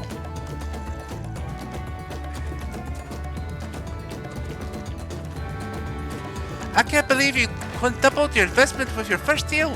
We're off to a spectacular start. Only because Mrawa'a remembered our weaver friend. All it was sent over the wall. That's not true. The connections you build with people are vital. That is one of the most fundamental principles of trading. One of which we've instinctively mastered. You think so? I know so. Now let's take our 500 pelt poncho and trade for something even more valuable. Here, Mrawa'a. You take the poncho. If I lost it somehow, everyone would never let me hear the end of it.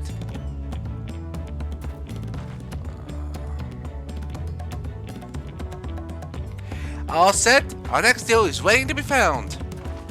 Let's do this, like Brutus. Or not. Let's avoid murder. Excellent trade. Alpaca wool for wool poncho.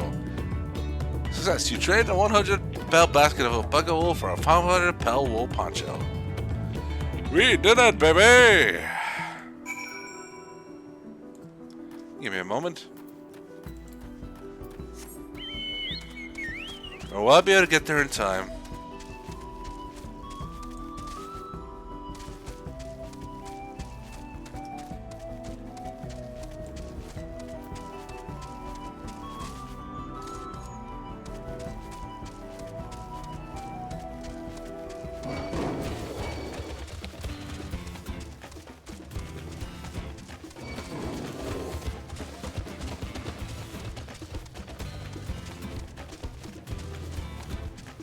If only there's a leaf right there.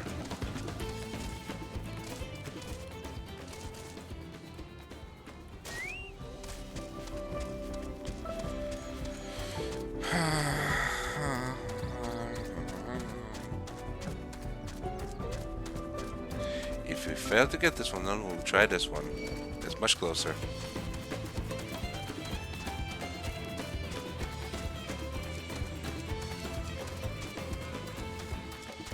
We actually did this one before, so it would work.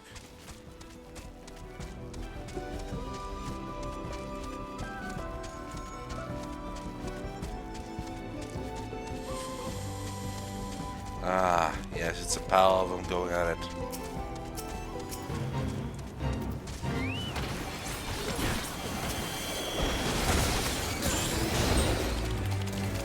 Did it count it? Did it count it? Maybe?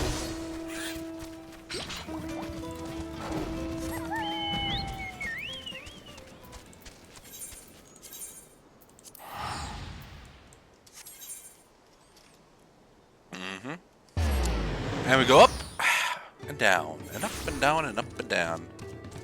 Back we go.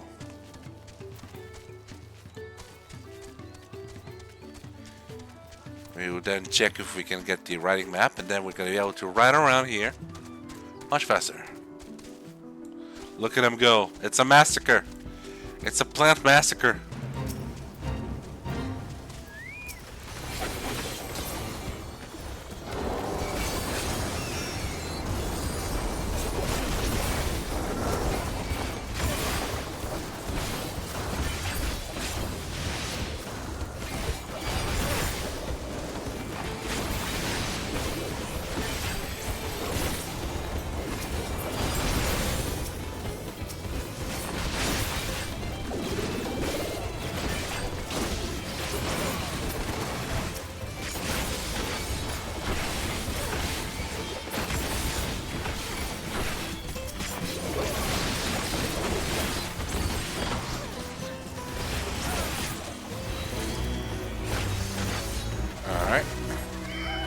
Let's get back to town. Oh my god, I want that mount so bad. I don't want to spend money like real life ones. Trade Oru. Come on, Tepley. Does it not count it? Does it not count it? Damn. Okay, I still need 2 more. Damn. Okay.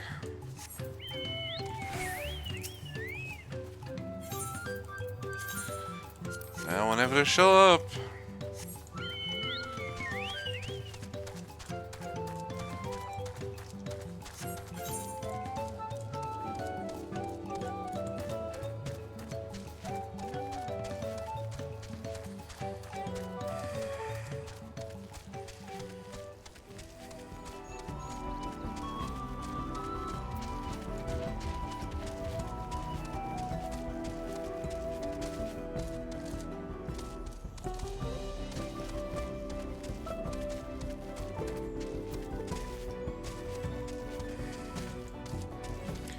Damn, look at him go.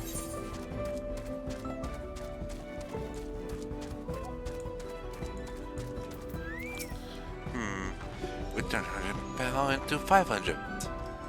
I know it's only 5 times more, but it feels like 500 times more. Uh-huh.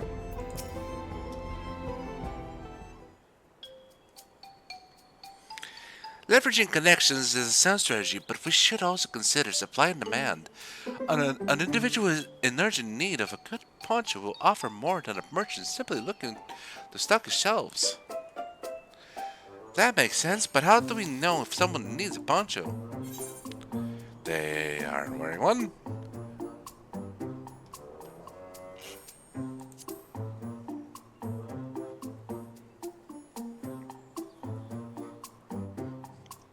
That's the obvious answer, isn't it? Look for a person without a poncho and hope they're eager to buy ours. Yes, there you go. We find the demand for our supply. So where should we begin our search for prospective buyers?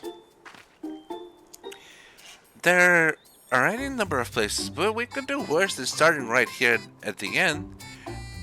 There might be interesting travelers. Like those Mamooj over there. Who here needs a poncho? A lot of Mamooj hardly wear anything to begin with. Those are probably Landsguard or Sellswords Mamooj who soldier for a living. Prefer to wear much above, not to wear much above the waist. It hampers their movements. So even if they have bared shoulders, Mamooj carrying arms can be struck off the list. And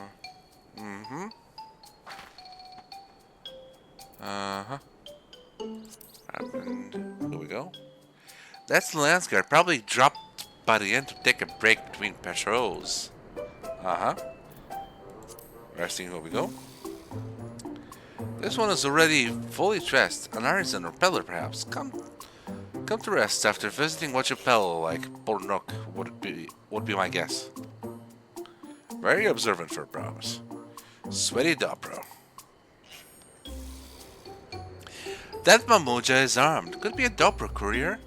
I've seen them flying their wivers. And those types aren't fond of the excessive clothing either. Tell me, who among these gathered travelers do you think might be amenable to a proposal? So professional fighters like those in the Landsguard would have little interest, though. Same goes to be said of any Turali who prioritizes ease of movement in their work. This one over here, maybe. Let's see, no coat or cloak, but also no weapon? Oh, we might have a winner. Excuse me. Hello there, friend. You're not a mercenary by trade, right? I was curious about your bold choice of dress, or lack thereof. Oh, it was no choice of mine. Believe me, I was attacked by beasts on the way here, and barely escaped with my skills intact. My coat was not so lucky. I'm actually a toolmaker from Tural, and was dressed quite smartly, all the better to show the Pelu. I am a man who takes pride in his appearance, and therefore his work as well. But now look at me. Well, sir, this is your lucky day. Behold, this poncho. What a splendid poncho! This would be a perfect replacement for the coat that I lost. There we go. We'll be willing to part with it if you'd like to make a trade for one of your fine tools, perhaps. Well, what about the hatchet? I crafted it myself and will vouch for its quality.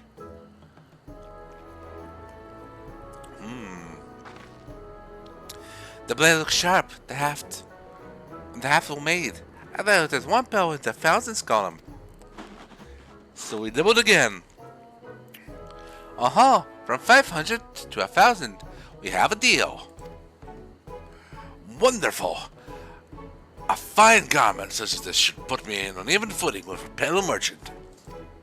Like the eponymous owner of Viplu's Masse Garden, for one. Her field hands use hatchets to harvest the mate, and I thought it impressed her with the tool I sold you. No matter, I have other wares to sell. Glad I am to have met you.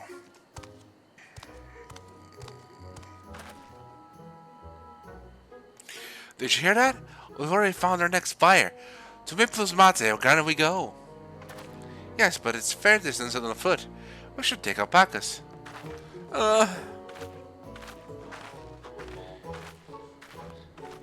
These ones will be the calm type, yeah? We will be the calm type, yeah? Right? I suppose so. Excellent trade! There we go! We're doing great, guys.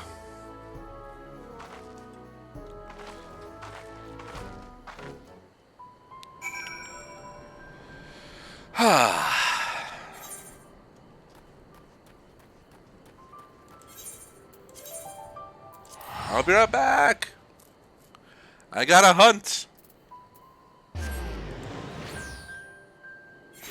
Because a hunter must hunt.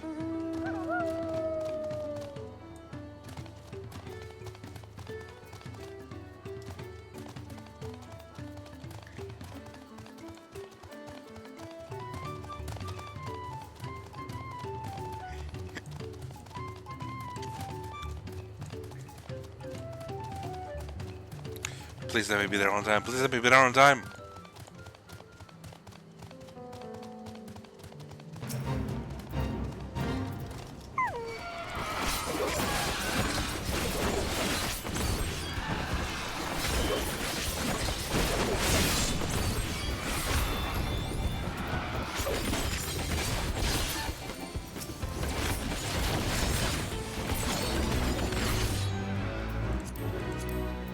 Does it count it? Does it count it?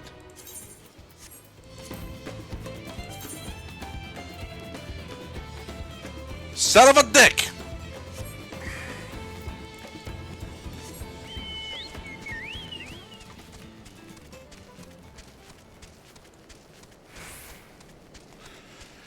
I need to get to golden.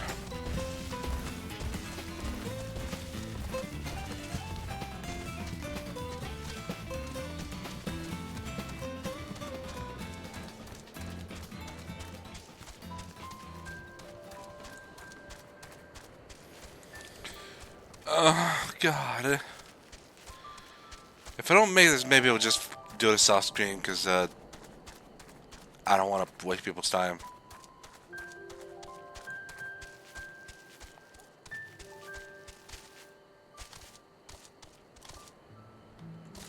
Oh, God. No!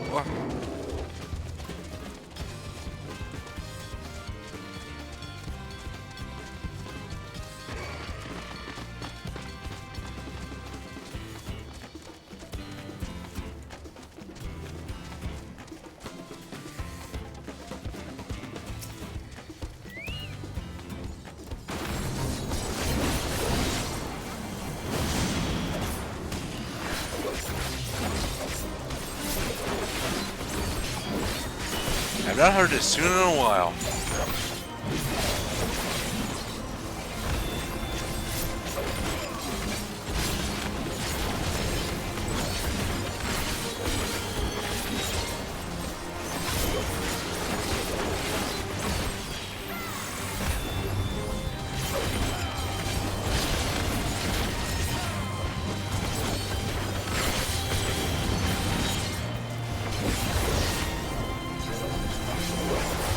That should do it.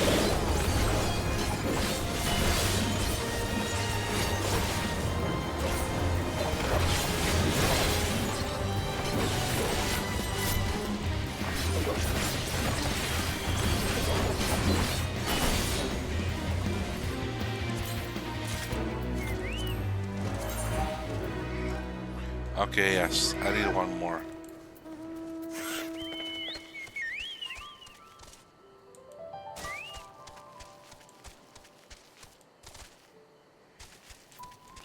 And off they go to the next one, up ahead, up at the mountains. Go away. Go away. Go away, go away, go away.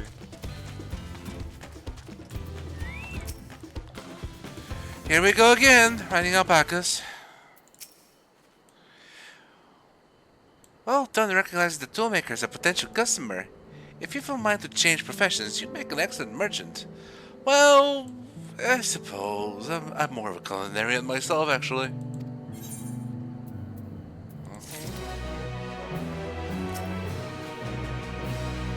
We've been doing so well. Even Doubly would have to agree. Why would you have to agree? Outside of, the contest. Mablu's dream. Wuk Lamat steals herself for the ride to find your next trading partner. Before we get moving, you should be the one to hold this. Thank you. I got the hatchet. With that, I suppose we should hop on the alpacas Mablu has so kindly provided. Ready to go? Let's mount up. And so we go. Woo! And off. And it's off to the mud fields we go. Please don't spit, please don't spit. You'll be fine. These ones are accustomed to people. I still don't trust them. You have a knack for riding no matter what you say. Without our alpaca friends, we probably would never have become traffic merchants. Can you imagine walking all the way across the Tural?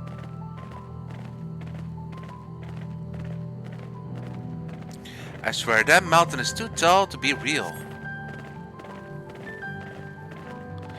Of course, some more. Wasn't that the name? A forbidding sight, isn't it? One I've never appreciated up close. You have to take the long way around the cliffs to get there, for the highlands belonging to the Yokui. Yes, we've heard this name before. So Mablu, you've said you were learning about the peddler profession. You don't care for rash work? No, I love it. I love working with alpacas, but becoming a peddler has always been a dream of mine. It's just, I'm not sure I have the talent for it. If I can help you buy the taming saddle, though, then I'd be proof that I can do this after all. In that case, you'd best get ready to be a merchant. Aww. Look, we're almost there. Whee!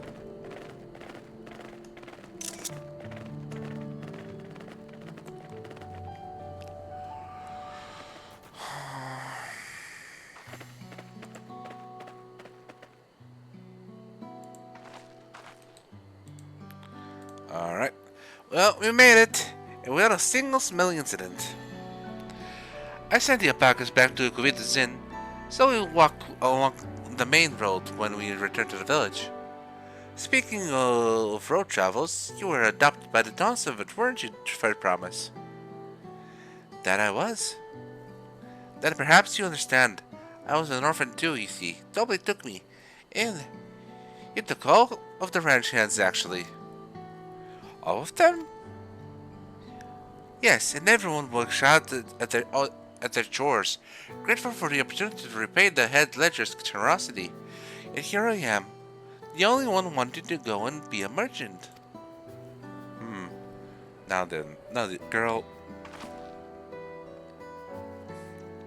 I'm sorry, I don't know why I'm telling you this. We need to keep trading things for your saddle if you're to prepare for the feat of gold. As it's mate harvesting season, they can't have too many quality hatchets. After that, Wuk Lamat's way with people, and we should have no trouble making a favorable deal. That's Mablu herself over there. Pass the hatchet to the third promise, and let's get bargaining. What's the catch gonna be?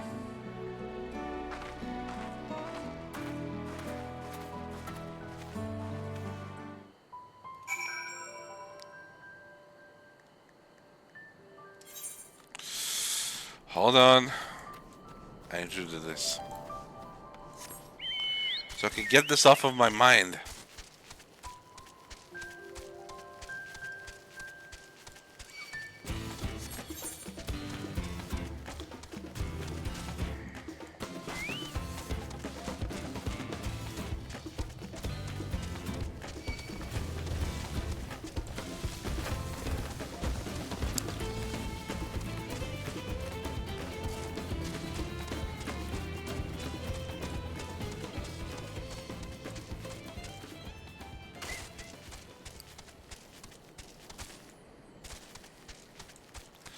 This one again.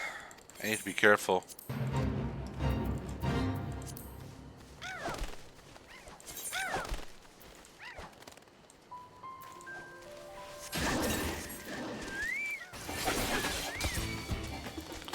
And here they come.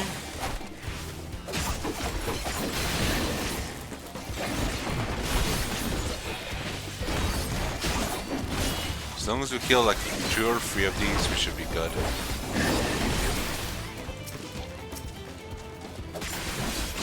There, no, I had a combo. I broke my combo.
Okay, I think that's it.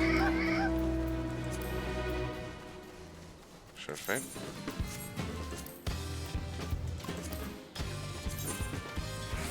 Yeah, okay. When we get back to town, I'm gonna get a riding map.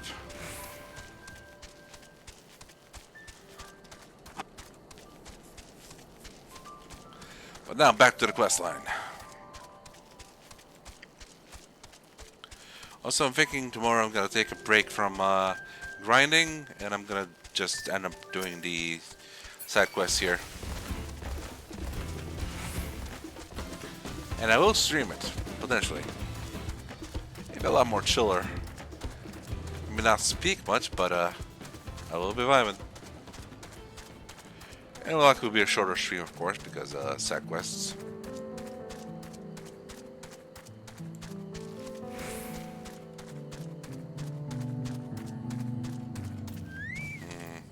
Blue? What do I owe this honor? Did you give the hatchet back to Wuk Lamat? We should let her do the talking. Uh-huh. You have that little axe for me? Here you go. Excellent. Thanks. Let's see what we can get for it.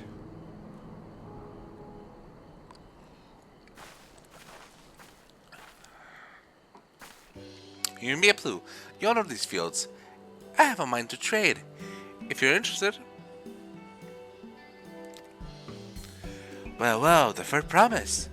I might be convinced to entertain a proposal. What do you have to offer? What do you have to offer? This hatchet, forged by a seasoned artisan. The razor edge of this exceptional tool will make light work of your crops.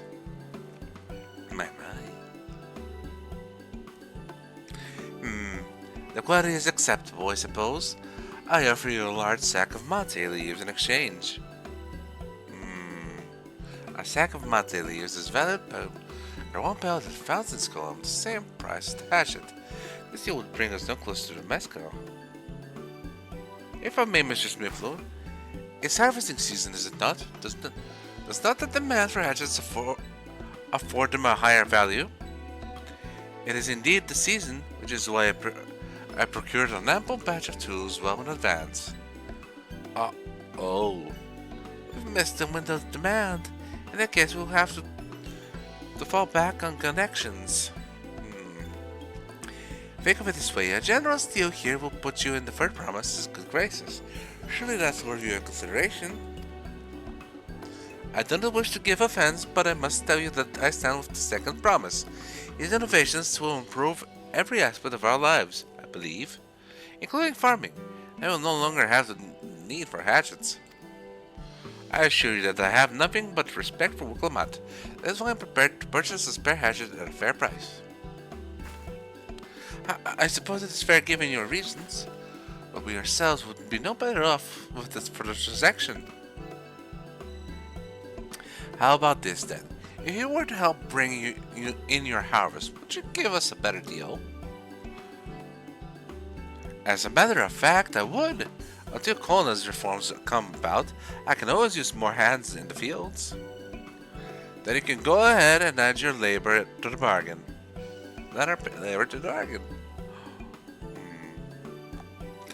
Added value to the tipped scales. How could I have forgotten one of the most basic rules of trading? You can rest here if you like, Mablu. Mrawa'a and I have more matse to gather. Oh no, I'm helping too. Off to the fields then. And mind you pick the healthy leaves. I'll take 5 good bundles from each of you. Alright.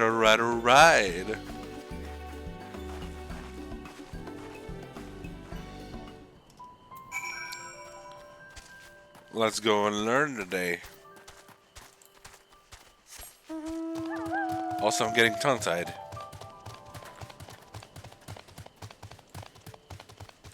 Wuk Lamat, how's it going? I wasn't sure people would buy it, but it goes to show that you never know until you try. That is always a good advice. Always try.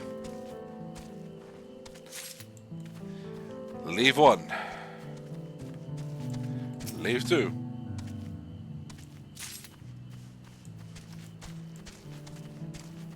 Leave 3.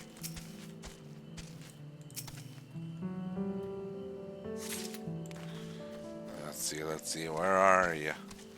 Leave 4. Mablu, where are you?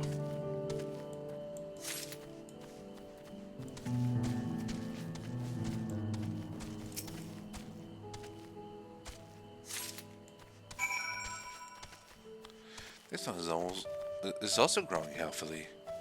Mablu! Did you see how Wuk Lamat came to the rescue there? She really is good with people. And a leader needs to be good with their people. Strength is fine, strength is necessary, but if you're not able to convey your interests and people's interests back to yourself and find a common ground, you're not going to be much of a leader. You've brought me some leaves then. Here you go, 5 really good ones. As an acceptable harvest. We'll see how your campaign has fared before I make any decisions, though. Let's get them leaves, baby!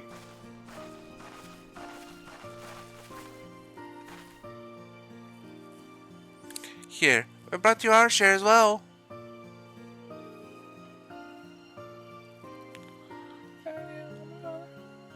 Thank you for the promise. This is more than enough to hold up your end of the bargain. Now it's time to honor mine. After adding the value of your labor to the price of the hatchet, I am prepared to offer you a full sack of our highest grade matse leaves. Just for us? Wait, did you just give us back the leaves? Premium mate! Bought at the shop, 1 sack of those leaves will cost no less than £5 with a thousands column.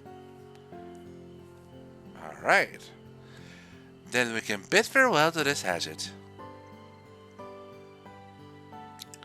Fair trade! I'll give it a good home. Talk of the contest aside, I'm glad we could come to a mutually agreeable trade. As am I. All the best with the rest of your harvest. And off we go.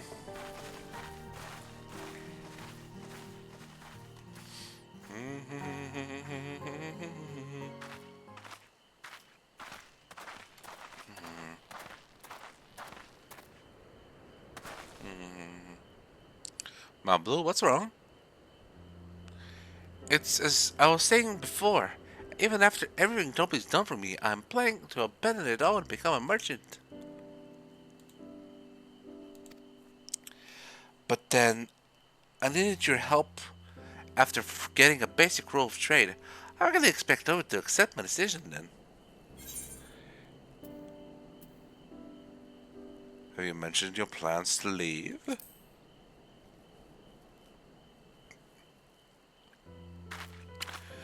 Not exactly. I wanted to prove I could succeed as a peddler before I declared my intentions. I seek to follow my father's footsteps, but not because he expected it of me. I want to preserve Tural's peace, and becoming Dawnservant happens to be the best way to do it. You should live a life of your own choosing, and I wouldn't be surprised if Dobley held the same opinion, so talk to him. You're right. It's better to find out for sure than worry over what he might say. Thank you for your advice.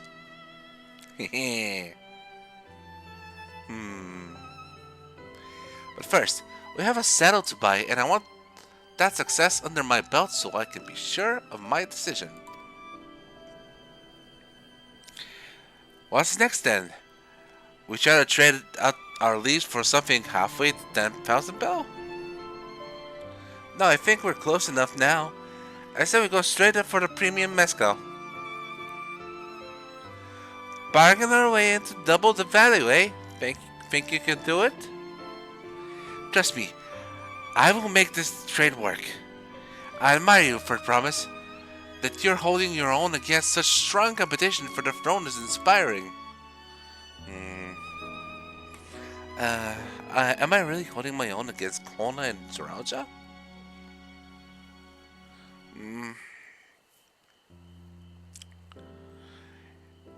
I mean, of course I am. I'm Wuk Lamat of the Dawn's Promise, after all.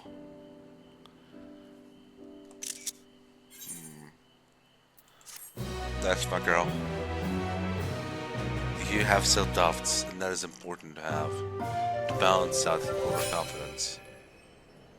Oh yeah, there we go. We need to double this.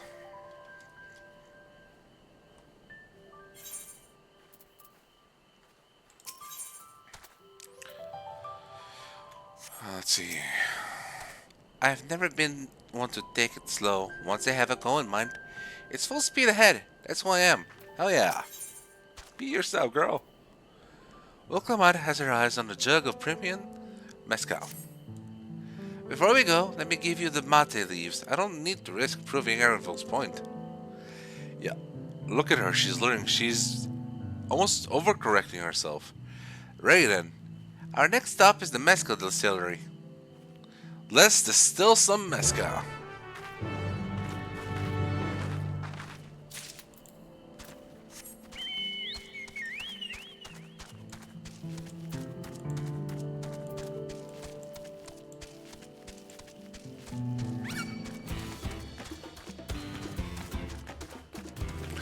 Go away, you.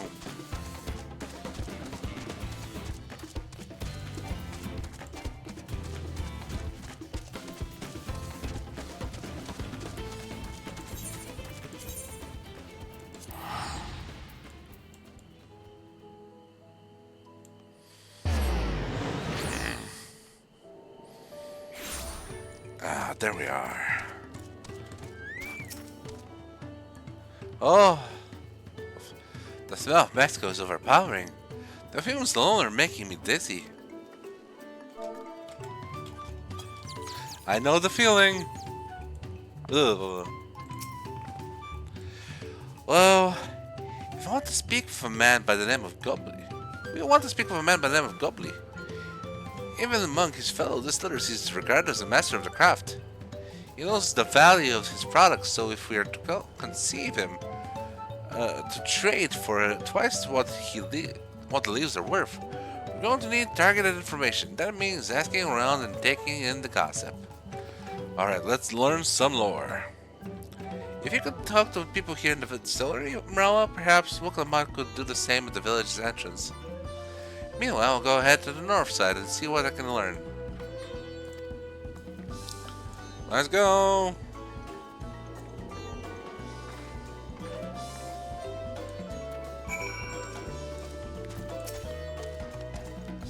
Me? I'm a chef from Tural. I come here to buy Gobley's mezcal, the finest in Tural, according to my customers. He always brings out a jug during our dealings, but I can't handle the stuff too well myself. I take small sips, not only to be polite, you understand, but still end up so adult as to agree to whatever price he quotes me. It would be nice to have less potent refreshments during such conversations, as I might have seriously reconsider our arrangements. The poor merchant doesn't realize that this Mamuja is very sensitive to alcohol, and that might give him an unfair advantage in dealings. That is very important. Raplo. There's not much I can say about Gobley. I can't tell you what Gobley's been saying, though. The other day, he was muttering about monsters prowling around agave jaws. That's the field where they gather ingredients for the mezcal. Their presence has made it harder to procure said ingredients, and thus driven up the price of the product. A boon, some might argue, but it's hard to celebrate when it affects the work as it does. Can't really bring joy to people if you can't keep making the things they love. I see monsters getting in the way. So Goblin might be a deft hand at distilling, but he's got no sense when it comes to appearances. Rumor has it he's been invited to the palace for business negotiations. If he presents himself to the court wearing his usual rumpled attire, though, he'll be left out of Sunperch. I see. Fashion. We have 3 advantages.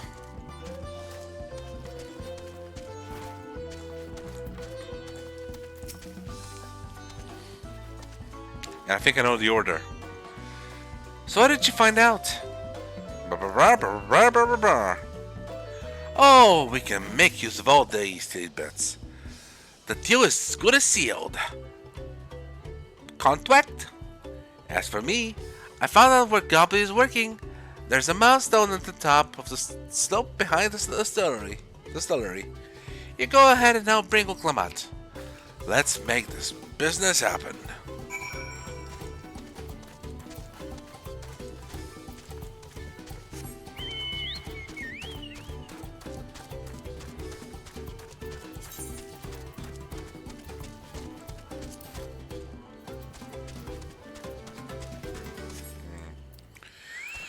Gobley?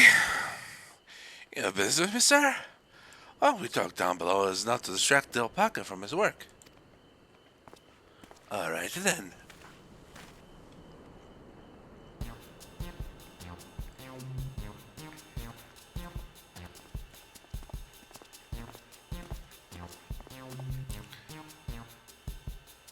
Ahem. There you are. You didn't get lost, did you? Now, what's this about? Keep it brief, if you would. I'm a busy man. We're in the market for a 3-year-old jug of premium mezcal. I'm assuming you have any on hand, that is. An excellent choice, I must warn you, though. It doesn't come cheap. We don't have Pel, but we can offer a stack of mate leaves in exchange.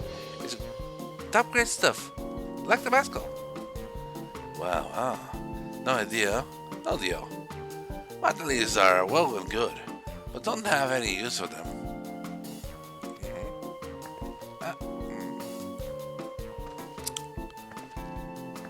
No deal, just like that? So I'd hate to send you away empty-handed. Why don't we sit and chat a while over a cup of mezcal?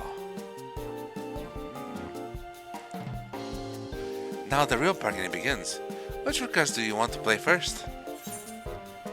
The good chef stayed for strong drink. The man did bring up alcohol right now, after all.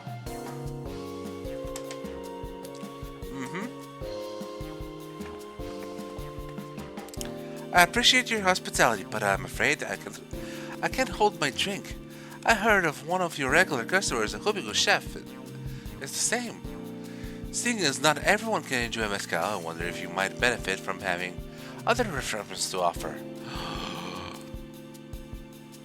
Something like matcha tea, for instance, and brewed from the finest leaves, of course. Oh, you're right. Absolutely right. I had noticed a growing reluctance on the part of my Hubigo friend, but did not realize that it was myself to blame. I must endeavor to be a better host. Still, even with that added value in mind, I'll think at least it's worth the mezcal you're after.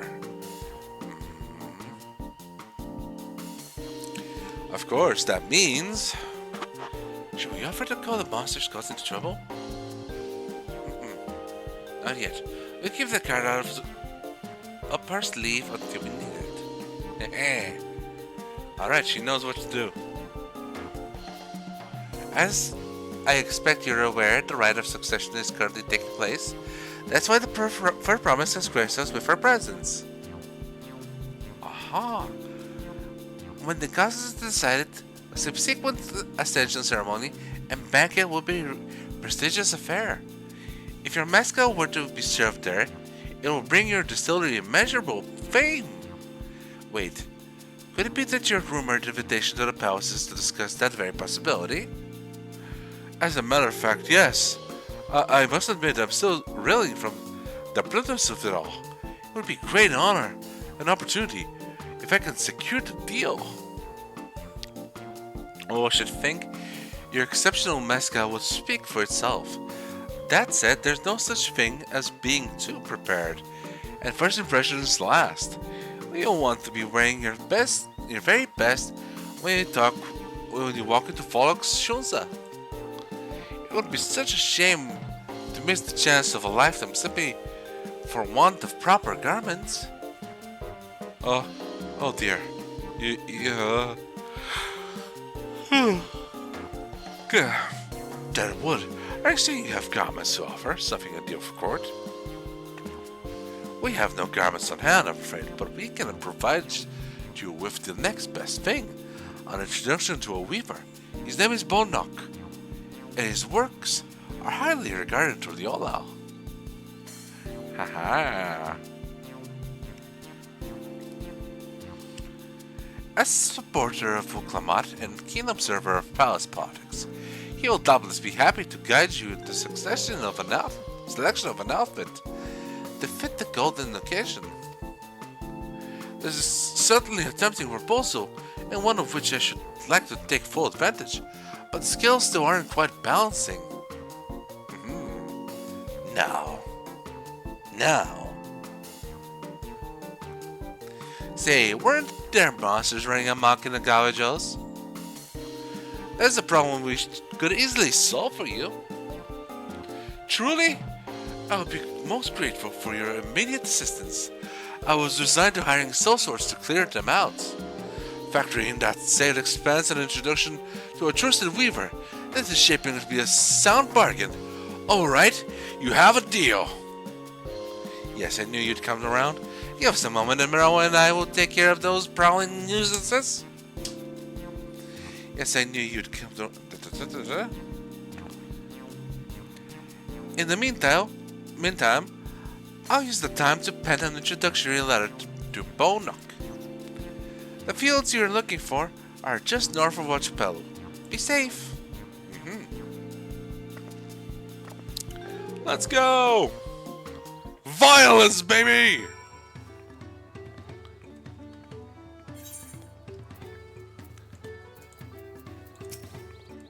Please be careful out there. That young woman is one formidable trader. She really is.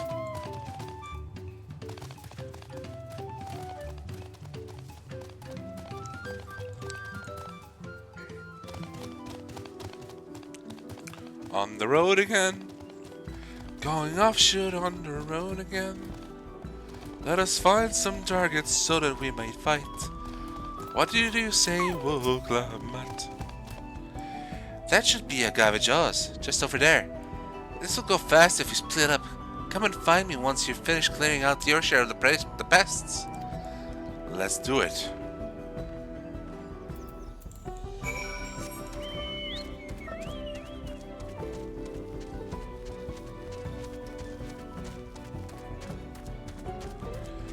Pest 1.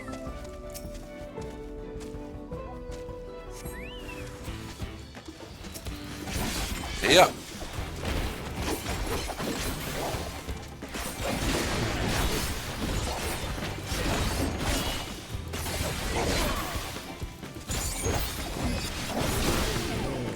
One down, two to go. This one first. Then we'll work on that one. Serving. Aha!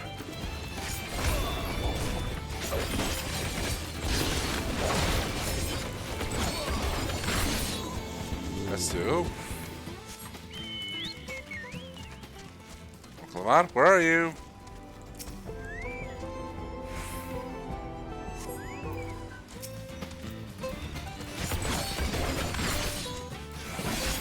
Yep.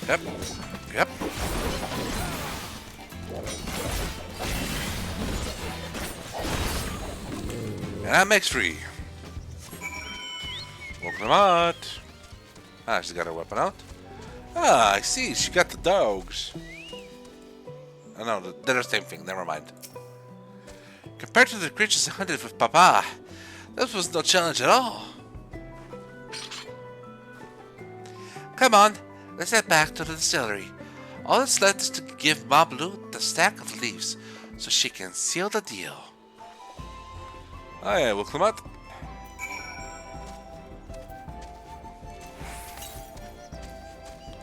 26 ounces to the east. Ah, you know what? Let's grab this first.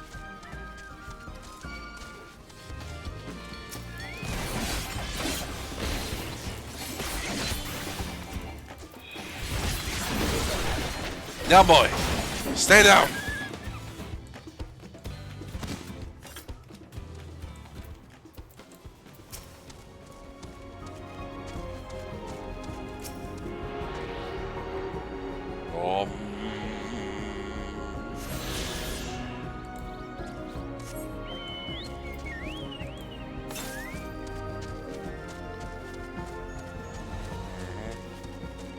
That is the ways away. Anyways, back to town.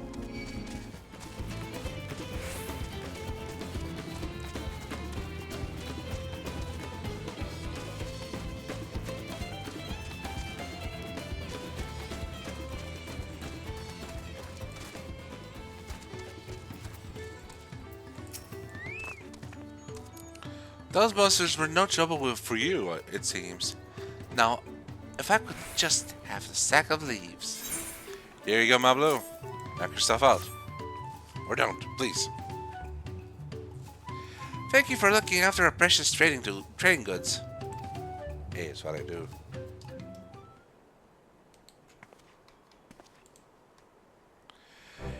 Your monster problem has been solved, Master Gobbly. Here are the Matze leaves and a written introduction to Port Nooks as agreed.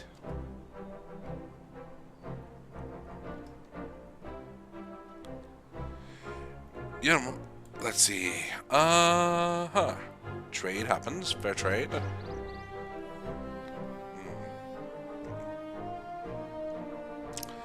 Then the deal is done. Here, your jug of premium mezcal. Aged 3 years. Please accept it with my compliments.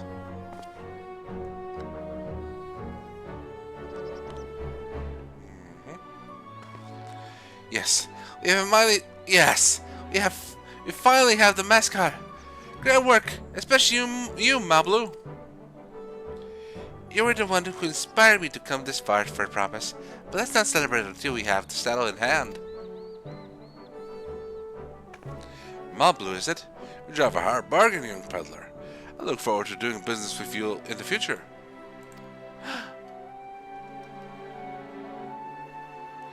Thank you, but truth be told, I'm just a ranch hand for now. Should I ever become a proper merchant, though, I'll be back to strike more deals with you. Nod. Let's do this.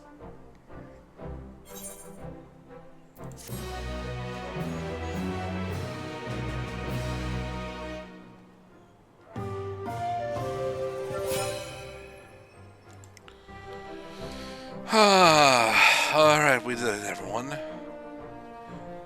Oh yeah, let's go get the damn saddle. Master Gobba's praise makes me confident I can be a battler after all. Well, a bit more confident than before, at least. I'm satisfied with our trade, and I trust you are too. Should you have a need for more mescal, you know who to come to. Alright, I have a supplier! Yay. Blue, blue, blue. Even at the palace, I don't think I've held a 10,000 pelbachuk of anything before. My hands won't stop shaking. Here, you better hold on to it until we get to the saddle maker. She is very savvy about this. I appreciate her. Can you imagine if you dropped it and had to start all over again? Luckily, Havli's place is not far. We just need to head across the plaza.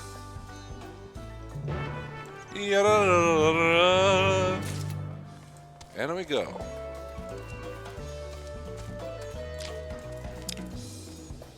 They're drawing ever closer to the end of the stream. Mablu.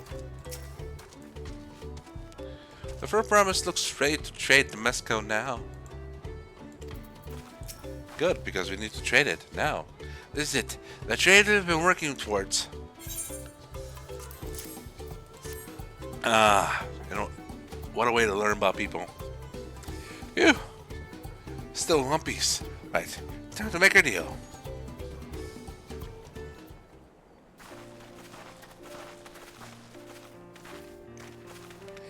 Get your tools ready, saddler. And Roger your precious mescal.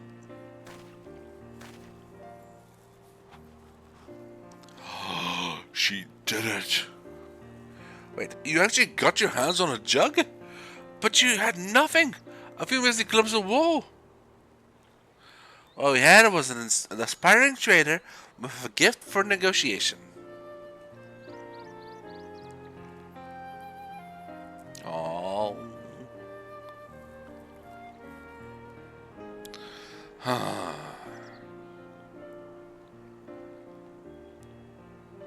Although it's aid no claimant but Zoraja, I cannot go against the guiding principles of the Pelu Pelu. The trade is a fair one. I will craft your saddle for promise. Great! Stay and wait if you like. I have all the requisite materials, so this won't take long.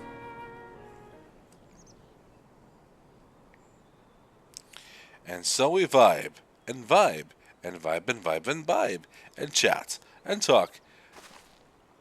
And business will be made.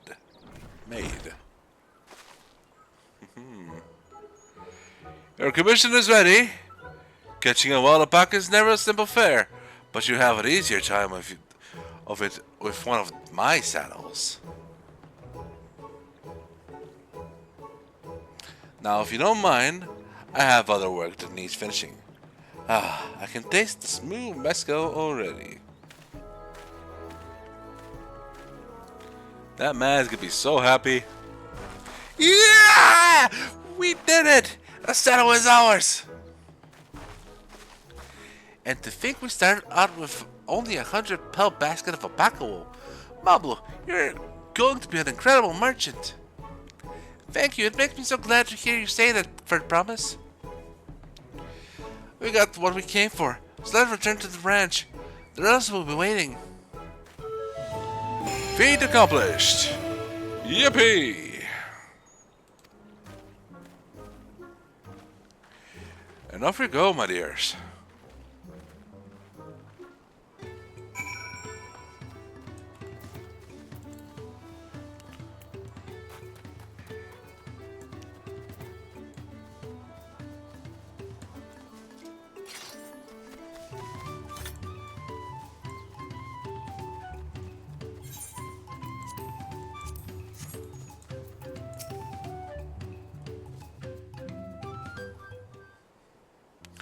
I forgot to ask how everyone was doing. You've acquired the saddle then? Mm-hmm. Yes, and thanks to, in no small part to Mablu. Before you rush off to catch an alpaca, though, let me teach you how to set a wand. I'll bring out one of our well-born friends so you can practice. I might as well start in hard mode. Give it time.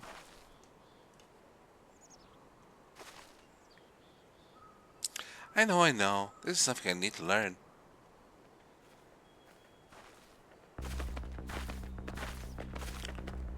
Oh, the serious music.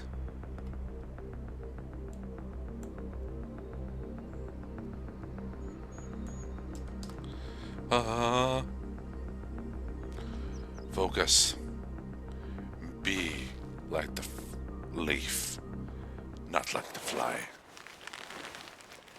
And do it. Great sunken gods, I did it! You did it! He hardly seemed bothered, much less inclined to spit. He hardly seemed bothered, much less inclined to spit. As if he was completely accepting of Wuk Lamat's touch. That's because of the singular scent with which the saddle has been coated. Alpacas find it very soothing.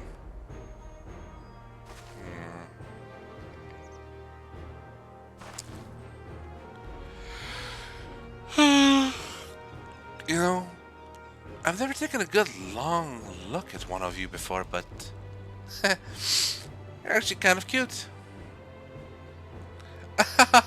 We're only now noticing that? Speaking of cute, Mrawa'a, he's back. But he's not riding it. Having done exactly what he set out to do. That alpaca he's brought, is that just me or is it glowing? I've heard of tales of such a beast. They say the golden alpaca lives a solitary existence deep in the valley, where it shuns the company of both man and its own kind.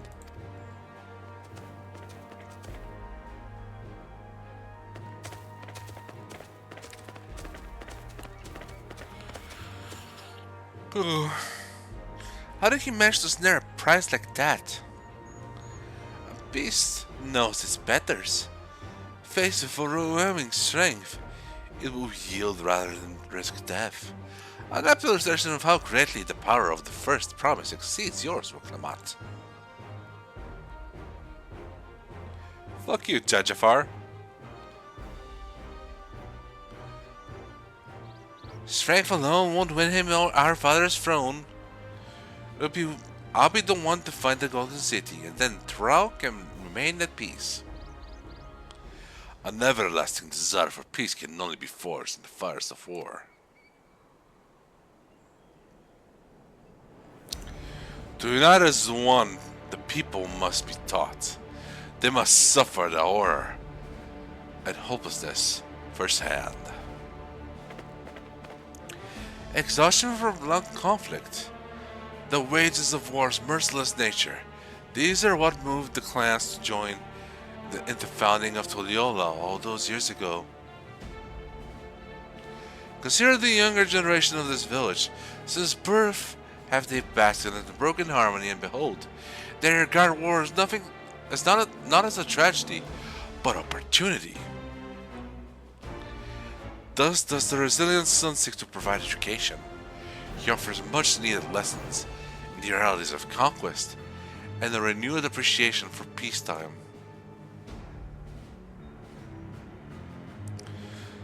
It is true that war's misery breeds a longing for peace.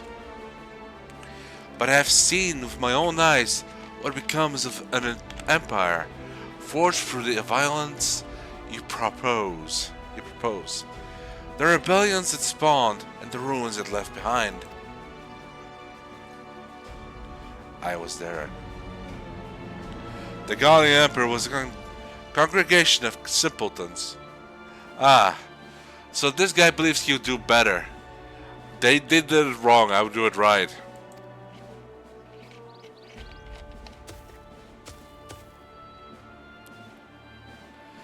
The oppressed fought back against their oppressors, as well they should. Men are not beasts. Only a fool would stick to rover with the threat of force alone. This is why Jaja did not elevate the Mamuja. This is why Jaja did not elevate the Mamuja. Why he treated all clans with equal respect. However, the first promise has his gaze fixed upon more distant horizons. He will not only to Lola, but the stars, star in its entirety. What? Why? I need not explain myself to you.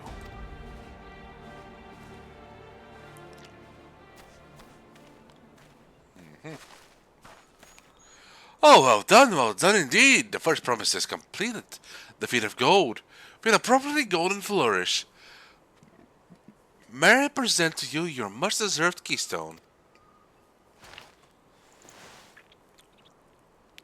It's pank-ish. And off he fucks.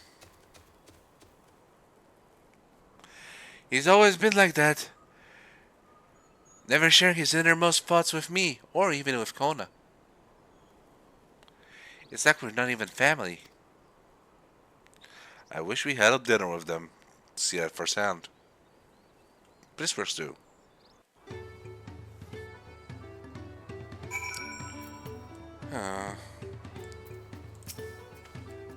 So much of our star has begun to embrace reconciliation and rebuild.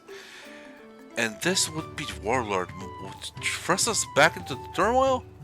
We cannot allow it to happen. Mrawa'a is willing to go to war for his twisted vision of peace. But should he achieve this peace, then what? Honestly, I think that's the end goal. What kind of an idiot thinks the world can be united with war? Even most Gallians have since realized that their conquests were a mistake. Our golden Urqopacha in the flesh, like the golden city, I thought them a children's tale. I could never agree with Mrawa'a. I want to be a land of peace, now and always. Upon the Mrawa'a and his mysterious lair. Right now, I need to think about finishing the feet of gold. I have my saddle. I've practiced how to use it, so lean on where the wild alpacas roam. The valley of Oronraka is northwest of here. Come on, everyone. Even if we can't enter ourselves, we can see Wuk Lamat off on her hunt.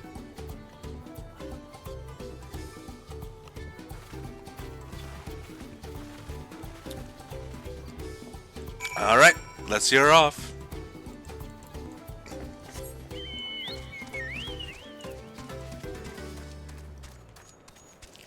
We're getting close.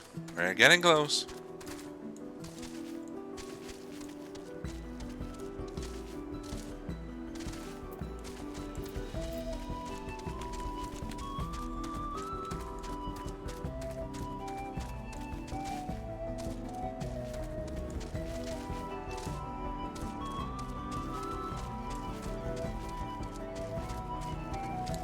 Wait, did I purchase like a map? Still feels so slow.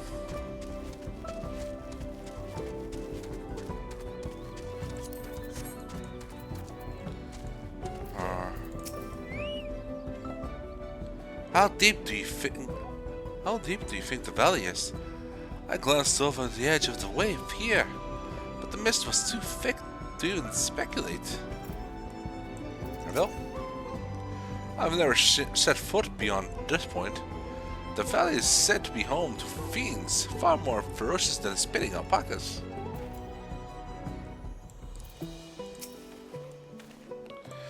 Oronraka is Oronkanka is a steep and treacherous place, so only those with the head ledger's blessing are permitted to go there. I see. Zoraja may have caught his alpaca first, but that doesn't mean Wuk Lamat is out of the running. She can do this. Oh, Elder's getting competitive. Babble's right. The least you can do is let Wuk Lamat know we're cheering for her. I can do this. I know I can. We got this, lass. Let's do it.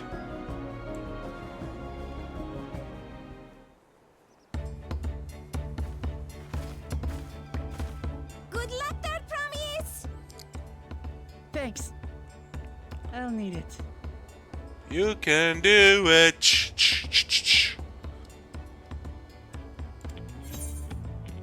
Truth be told, still not sure about alpacas. I'd rather not go near one if I can help it. And yet, But if I'm to rule this nation, then I'll need to learn how to live with them. Tural is their home too.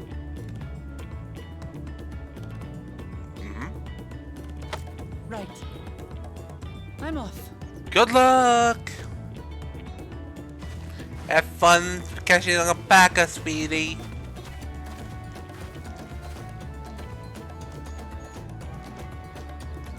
So, shall we head back to the ranch, or...? I'm staying here. As will I. Wuk Lamat is alone in this. The least we can do is stand watch and await her return. Can we get some food, please? I'm hungry.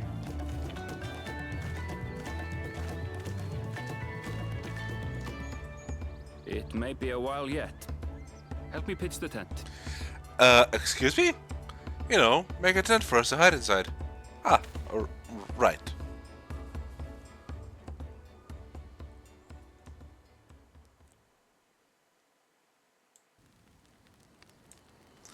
Ah, time for a campfire. Trust a gleaner to come prepared for anything. What's a gleaner? Someone whose job it is to travel the world and procure uncommon things for their employers. Erenville specializes in finding animals, I believe.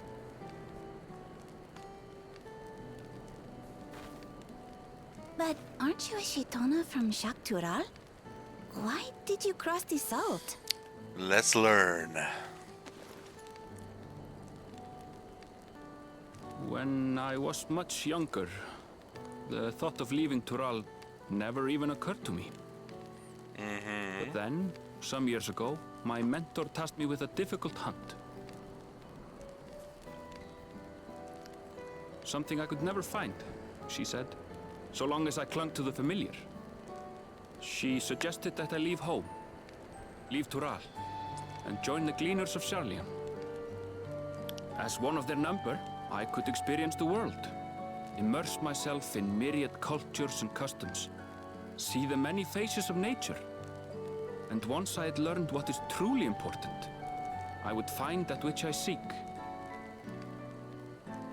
My younger self took those words to heart, and off I went to become a gleaner. Her words alone moved you to leave behind everything you'd ever known? You must have great respect for your mentor. Huh. As it happens, gleaner work was much to my liking, and I all but forgot why I had pursued it in the first place. Yet, events conspired to put me back on the trail I'd abandoned. Wait, are you saying you were tasked with finding the City of Gold? I was. And though my hunt is now entangled with the right of succession, I mean to see it through. To the edge. Well then, I understand completely. We all have our reasons for seeking the Golden City. Which is all the more reason for us to work together. Just so.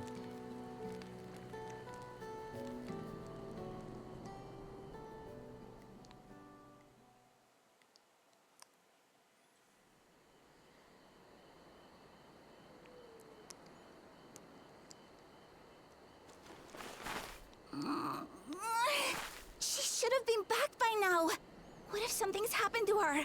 We need to tell Tobli and arrange a search party. Have faith, lass. Wait. Do you hear that? Ba-dum, ba-da-da-dum, bum-bum. Ba-da-ba-da-da-da-bum. There she comes. There's a little puma. I did it. You did it! Whew. Good thing this wasn't timed, or you'd be screwed, lass. Aww, she's You're cheapy. utterly spent. And small wonder. I gather she leveled up a few times for doing Well this. done, third promise. The ranch isn't going anywhere. Take a rest in the tent.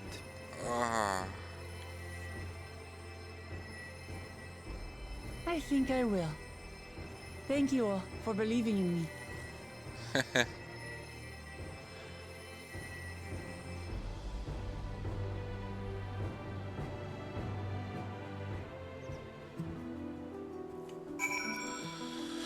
Alright, let's see now.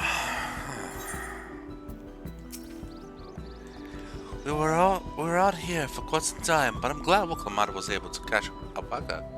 And Ervo choosing to share his story with us was a welcome surprise. Avino was quick to lend a hand with dismantling the tent. Is this to be his new obsession, now that he's mastered collecting firewood? Just you watch, I would say, by the end of Final Fantasy XIV, he'll be a master ranger. Thanks to Avino and his healing hands, I can actually stand again. Maybe even walk. Alfie? Wuk Lamat has no serious injuries to speak of. However, if she had clearly been pushed to the very limits of her endurance. Anvil? I spoke too much. If Wuk Lamat is up to it, we should be heading back to Tobli. Aye aye. I'm so relieved the third promise came back to us safely. And the Urqopacha dam's healthy looking beast. Surely this will be enough to satisfy the feat of gold. I imagine so. The idea was to get an Urqopacha, not the Urqopacha. Knowing the Pelpelu, Mablu is minded to rush ahead to the village. Wuk Lamat still seems to be unsteady on her feet. That is surprising after she spent the night chasing alpacas. You know what will melt away fatigue like magic though? Mate tea! I'll run to the ranch and get the pot brewing. That way you can take your time, and the tea will be ready when you arrive. Sweet tea! As Mablu so what is suggested, we should set a slower pace for our exhausted third promise. Oh jeez. Give us some faith, guys. And off we go. Meanwhile, I'm teleporting.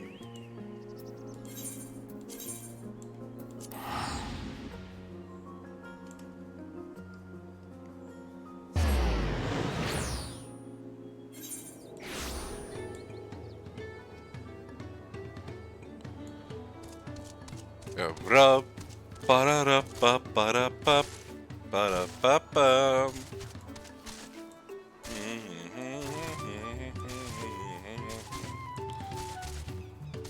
Ba-da-ba-da-ba-da, ba-ba-da-ba-da. I see the golden Urqopacha has become a permanent fixture here. Nice. Hello. Came back ahead of the others, did you? I should hurry along with the tea then. Oh, I can't be that far behind. I do think she had tuned, but I don't think she's gonna be using the teleport or return. Ah, there we go.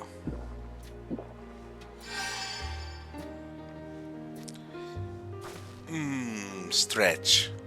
Oh, that tea really is magical. I feel better already. I see you've become more comfortable around our fuzzy friends. Watching this one taught me a lot about alpacas. What grasses and fruits they eat, what sounds they react to, their adorable little quirks. I guess I've grown kind of fond of them. Soon she will ride alpacas to war. Welcome back, for a promise. Accomplished the feat of gold, have you? My. Yes, there is no mistaking a valley alpaca.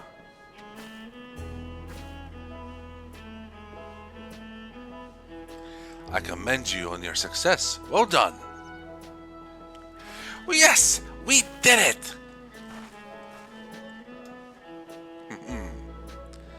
That's my girl. Although I couldn't find a shiny one like Roger did. Oh. I'd be surprised if you did. If you had. Golden alpacas are born but once every few decades. They are elusive, solitary creatures that are rarely seen, much less captured, thanks to their innate physical and magical gifts. Oh, so they can go invisible.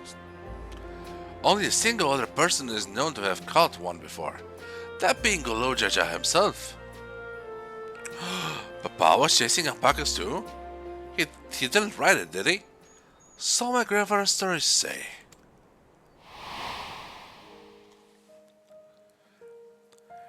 It was before the founding of Toriola, in a time when the mountain giants, the Yokhui, held their people in thrall. Compelled by their overlords, our forebears, who would ride their alpaca mounts to the highlands to deliver gifts of food and other tributes. Those were wretched days to hear grandfather tell it. Then along came the young Golojaja, yet unburdened by the mantle of Dawnservant.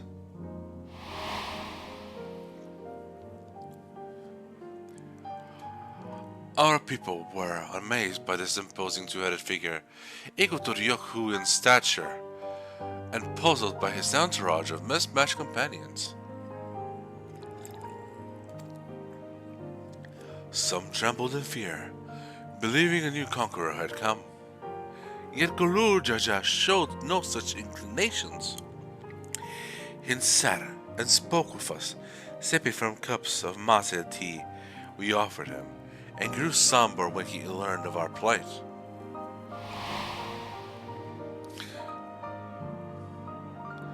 None could have anticipated what the visitors had to do next. Golojaja ascended the cliffs to face the giants and freed the Pelu from the Yokhui's subjugation.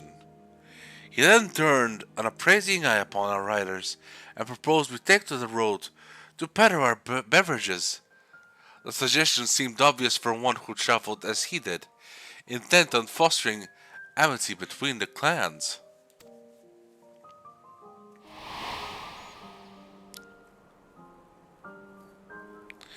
So it was that a few words from Golojaja transformed us into a clan of itinerant merchants.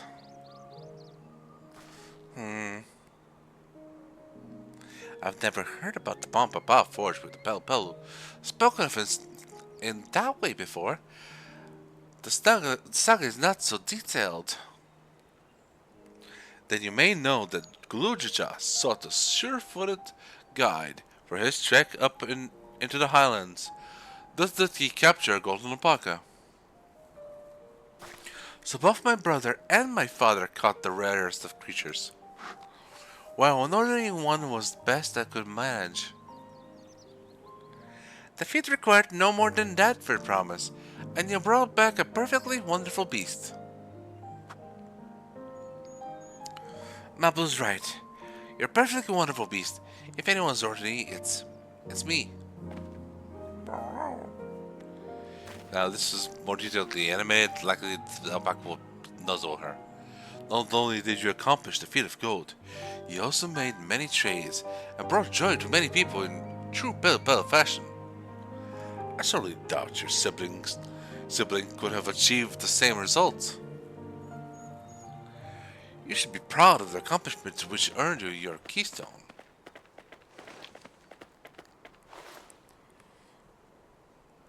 Jolly Rancher.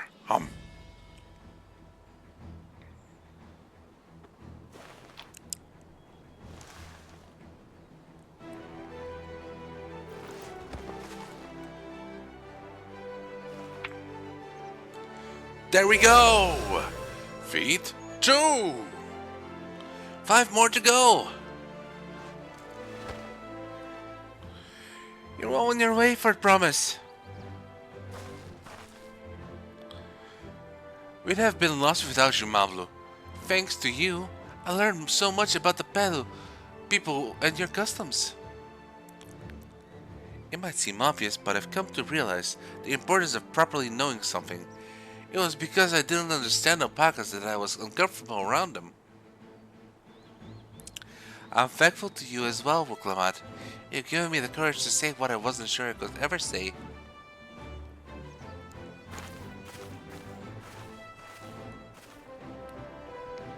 Doubly, I want to leave the ranch and become a merchant.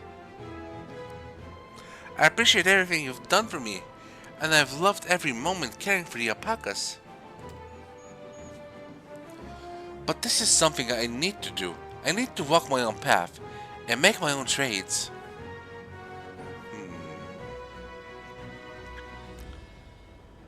As your parent, allow me to say one thing.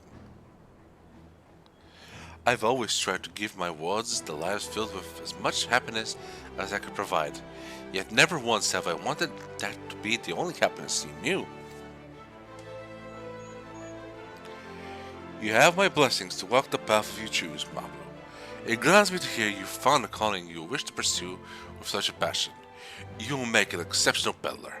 I'm sure of it.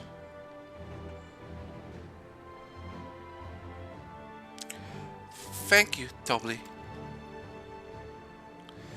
What did I tell you, Mablu?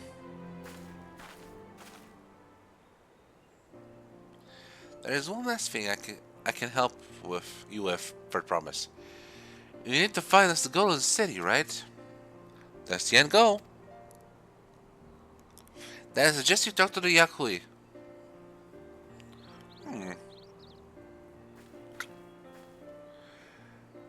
They once ruled over far more than just the Urqopacha and the Pelu. 1,000 years ago, they were the overlords of York Tural and all its peoples.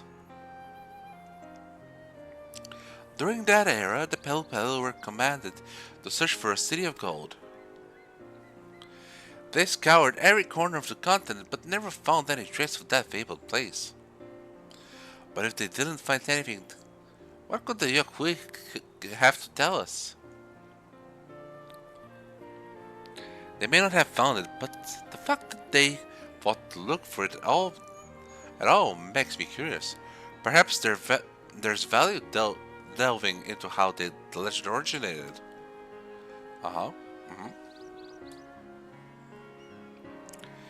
We lose nothing from asking the question. Besides, if we're determined to follow the path of the saga,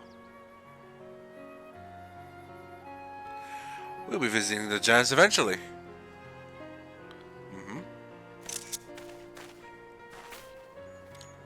We climb to the edge.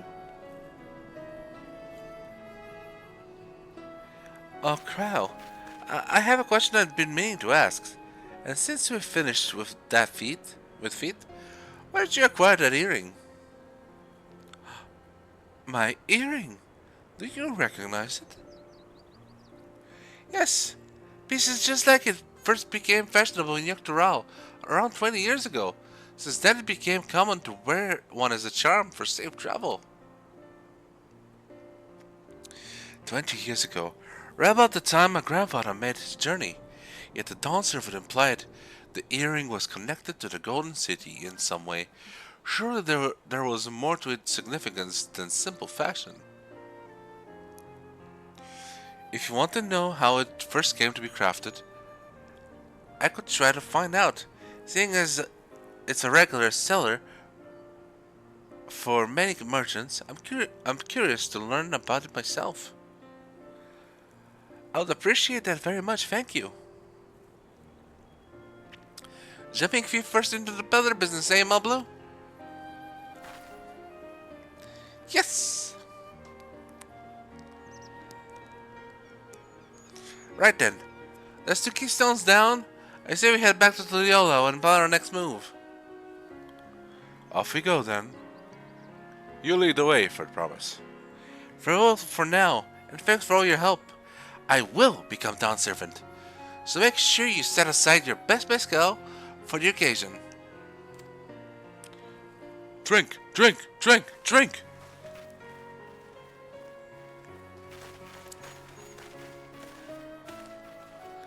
She has a fearsome opponent in that brother of hers. He even brought a golden alpaca to heal. But you've heard Tural just spoiled stock. They might see opportunity in his expansionist ambitions, but they find the man himself intimidating, terrifying even. Whereas I've grown to love Wuk Lamat, everyone she meets will come to love her too. That's why she'll win the throne. You might be right, Mablu. You might be right. And away we go.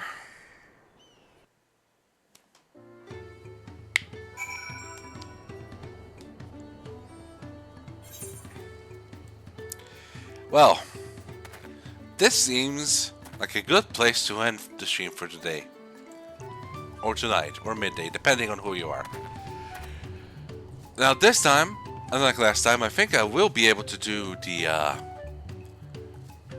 side quests that are in the area. And I'll likely get to them once I finish talking with Wuk Lamat. So, next time, likely tomorrow. Actually, you know what? No. Let's do this conversation. It feels so good to have the feet of gold safely under our belt. Even if my victory pales beside Mrawa'a and his shiny golden alpaca. I know I shouldn't let it bother me, and God knows you've all been so supportive, but I want to be strong, or wise like my brothers, to be a promise that people respect. Which is not likely if I stand here carrying on and on about things. Let's move on. Back to Jbalev T with us. The contest has hardly begun. And off she goes. There we go. Things opened. And so, next time, like tomorrow, we're gonna have a shorter stream where we do the side quests here. Collect some ether currents. And that'll be that. On Friday, 8:40 p.m. EST, or Eastern European Standard Time, or summertime, we are gonna continue our Vampire the Masquerade Bloodlines playthrough, hopefully with better audio, and if not, whatever. And then on Monday, we'll continue with the next part of the story. This is Kaiju-Z, wishing everyone a good evening, a good day, and a good anything else in the 24-hour cycle. Stay safe, will you? And have fun. Bye.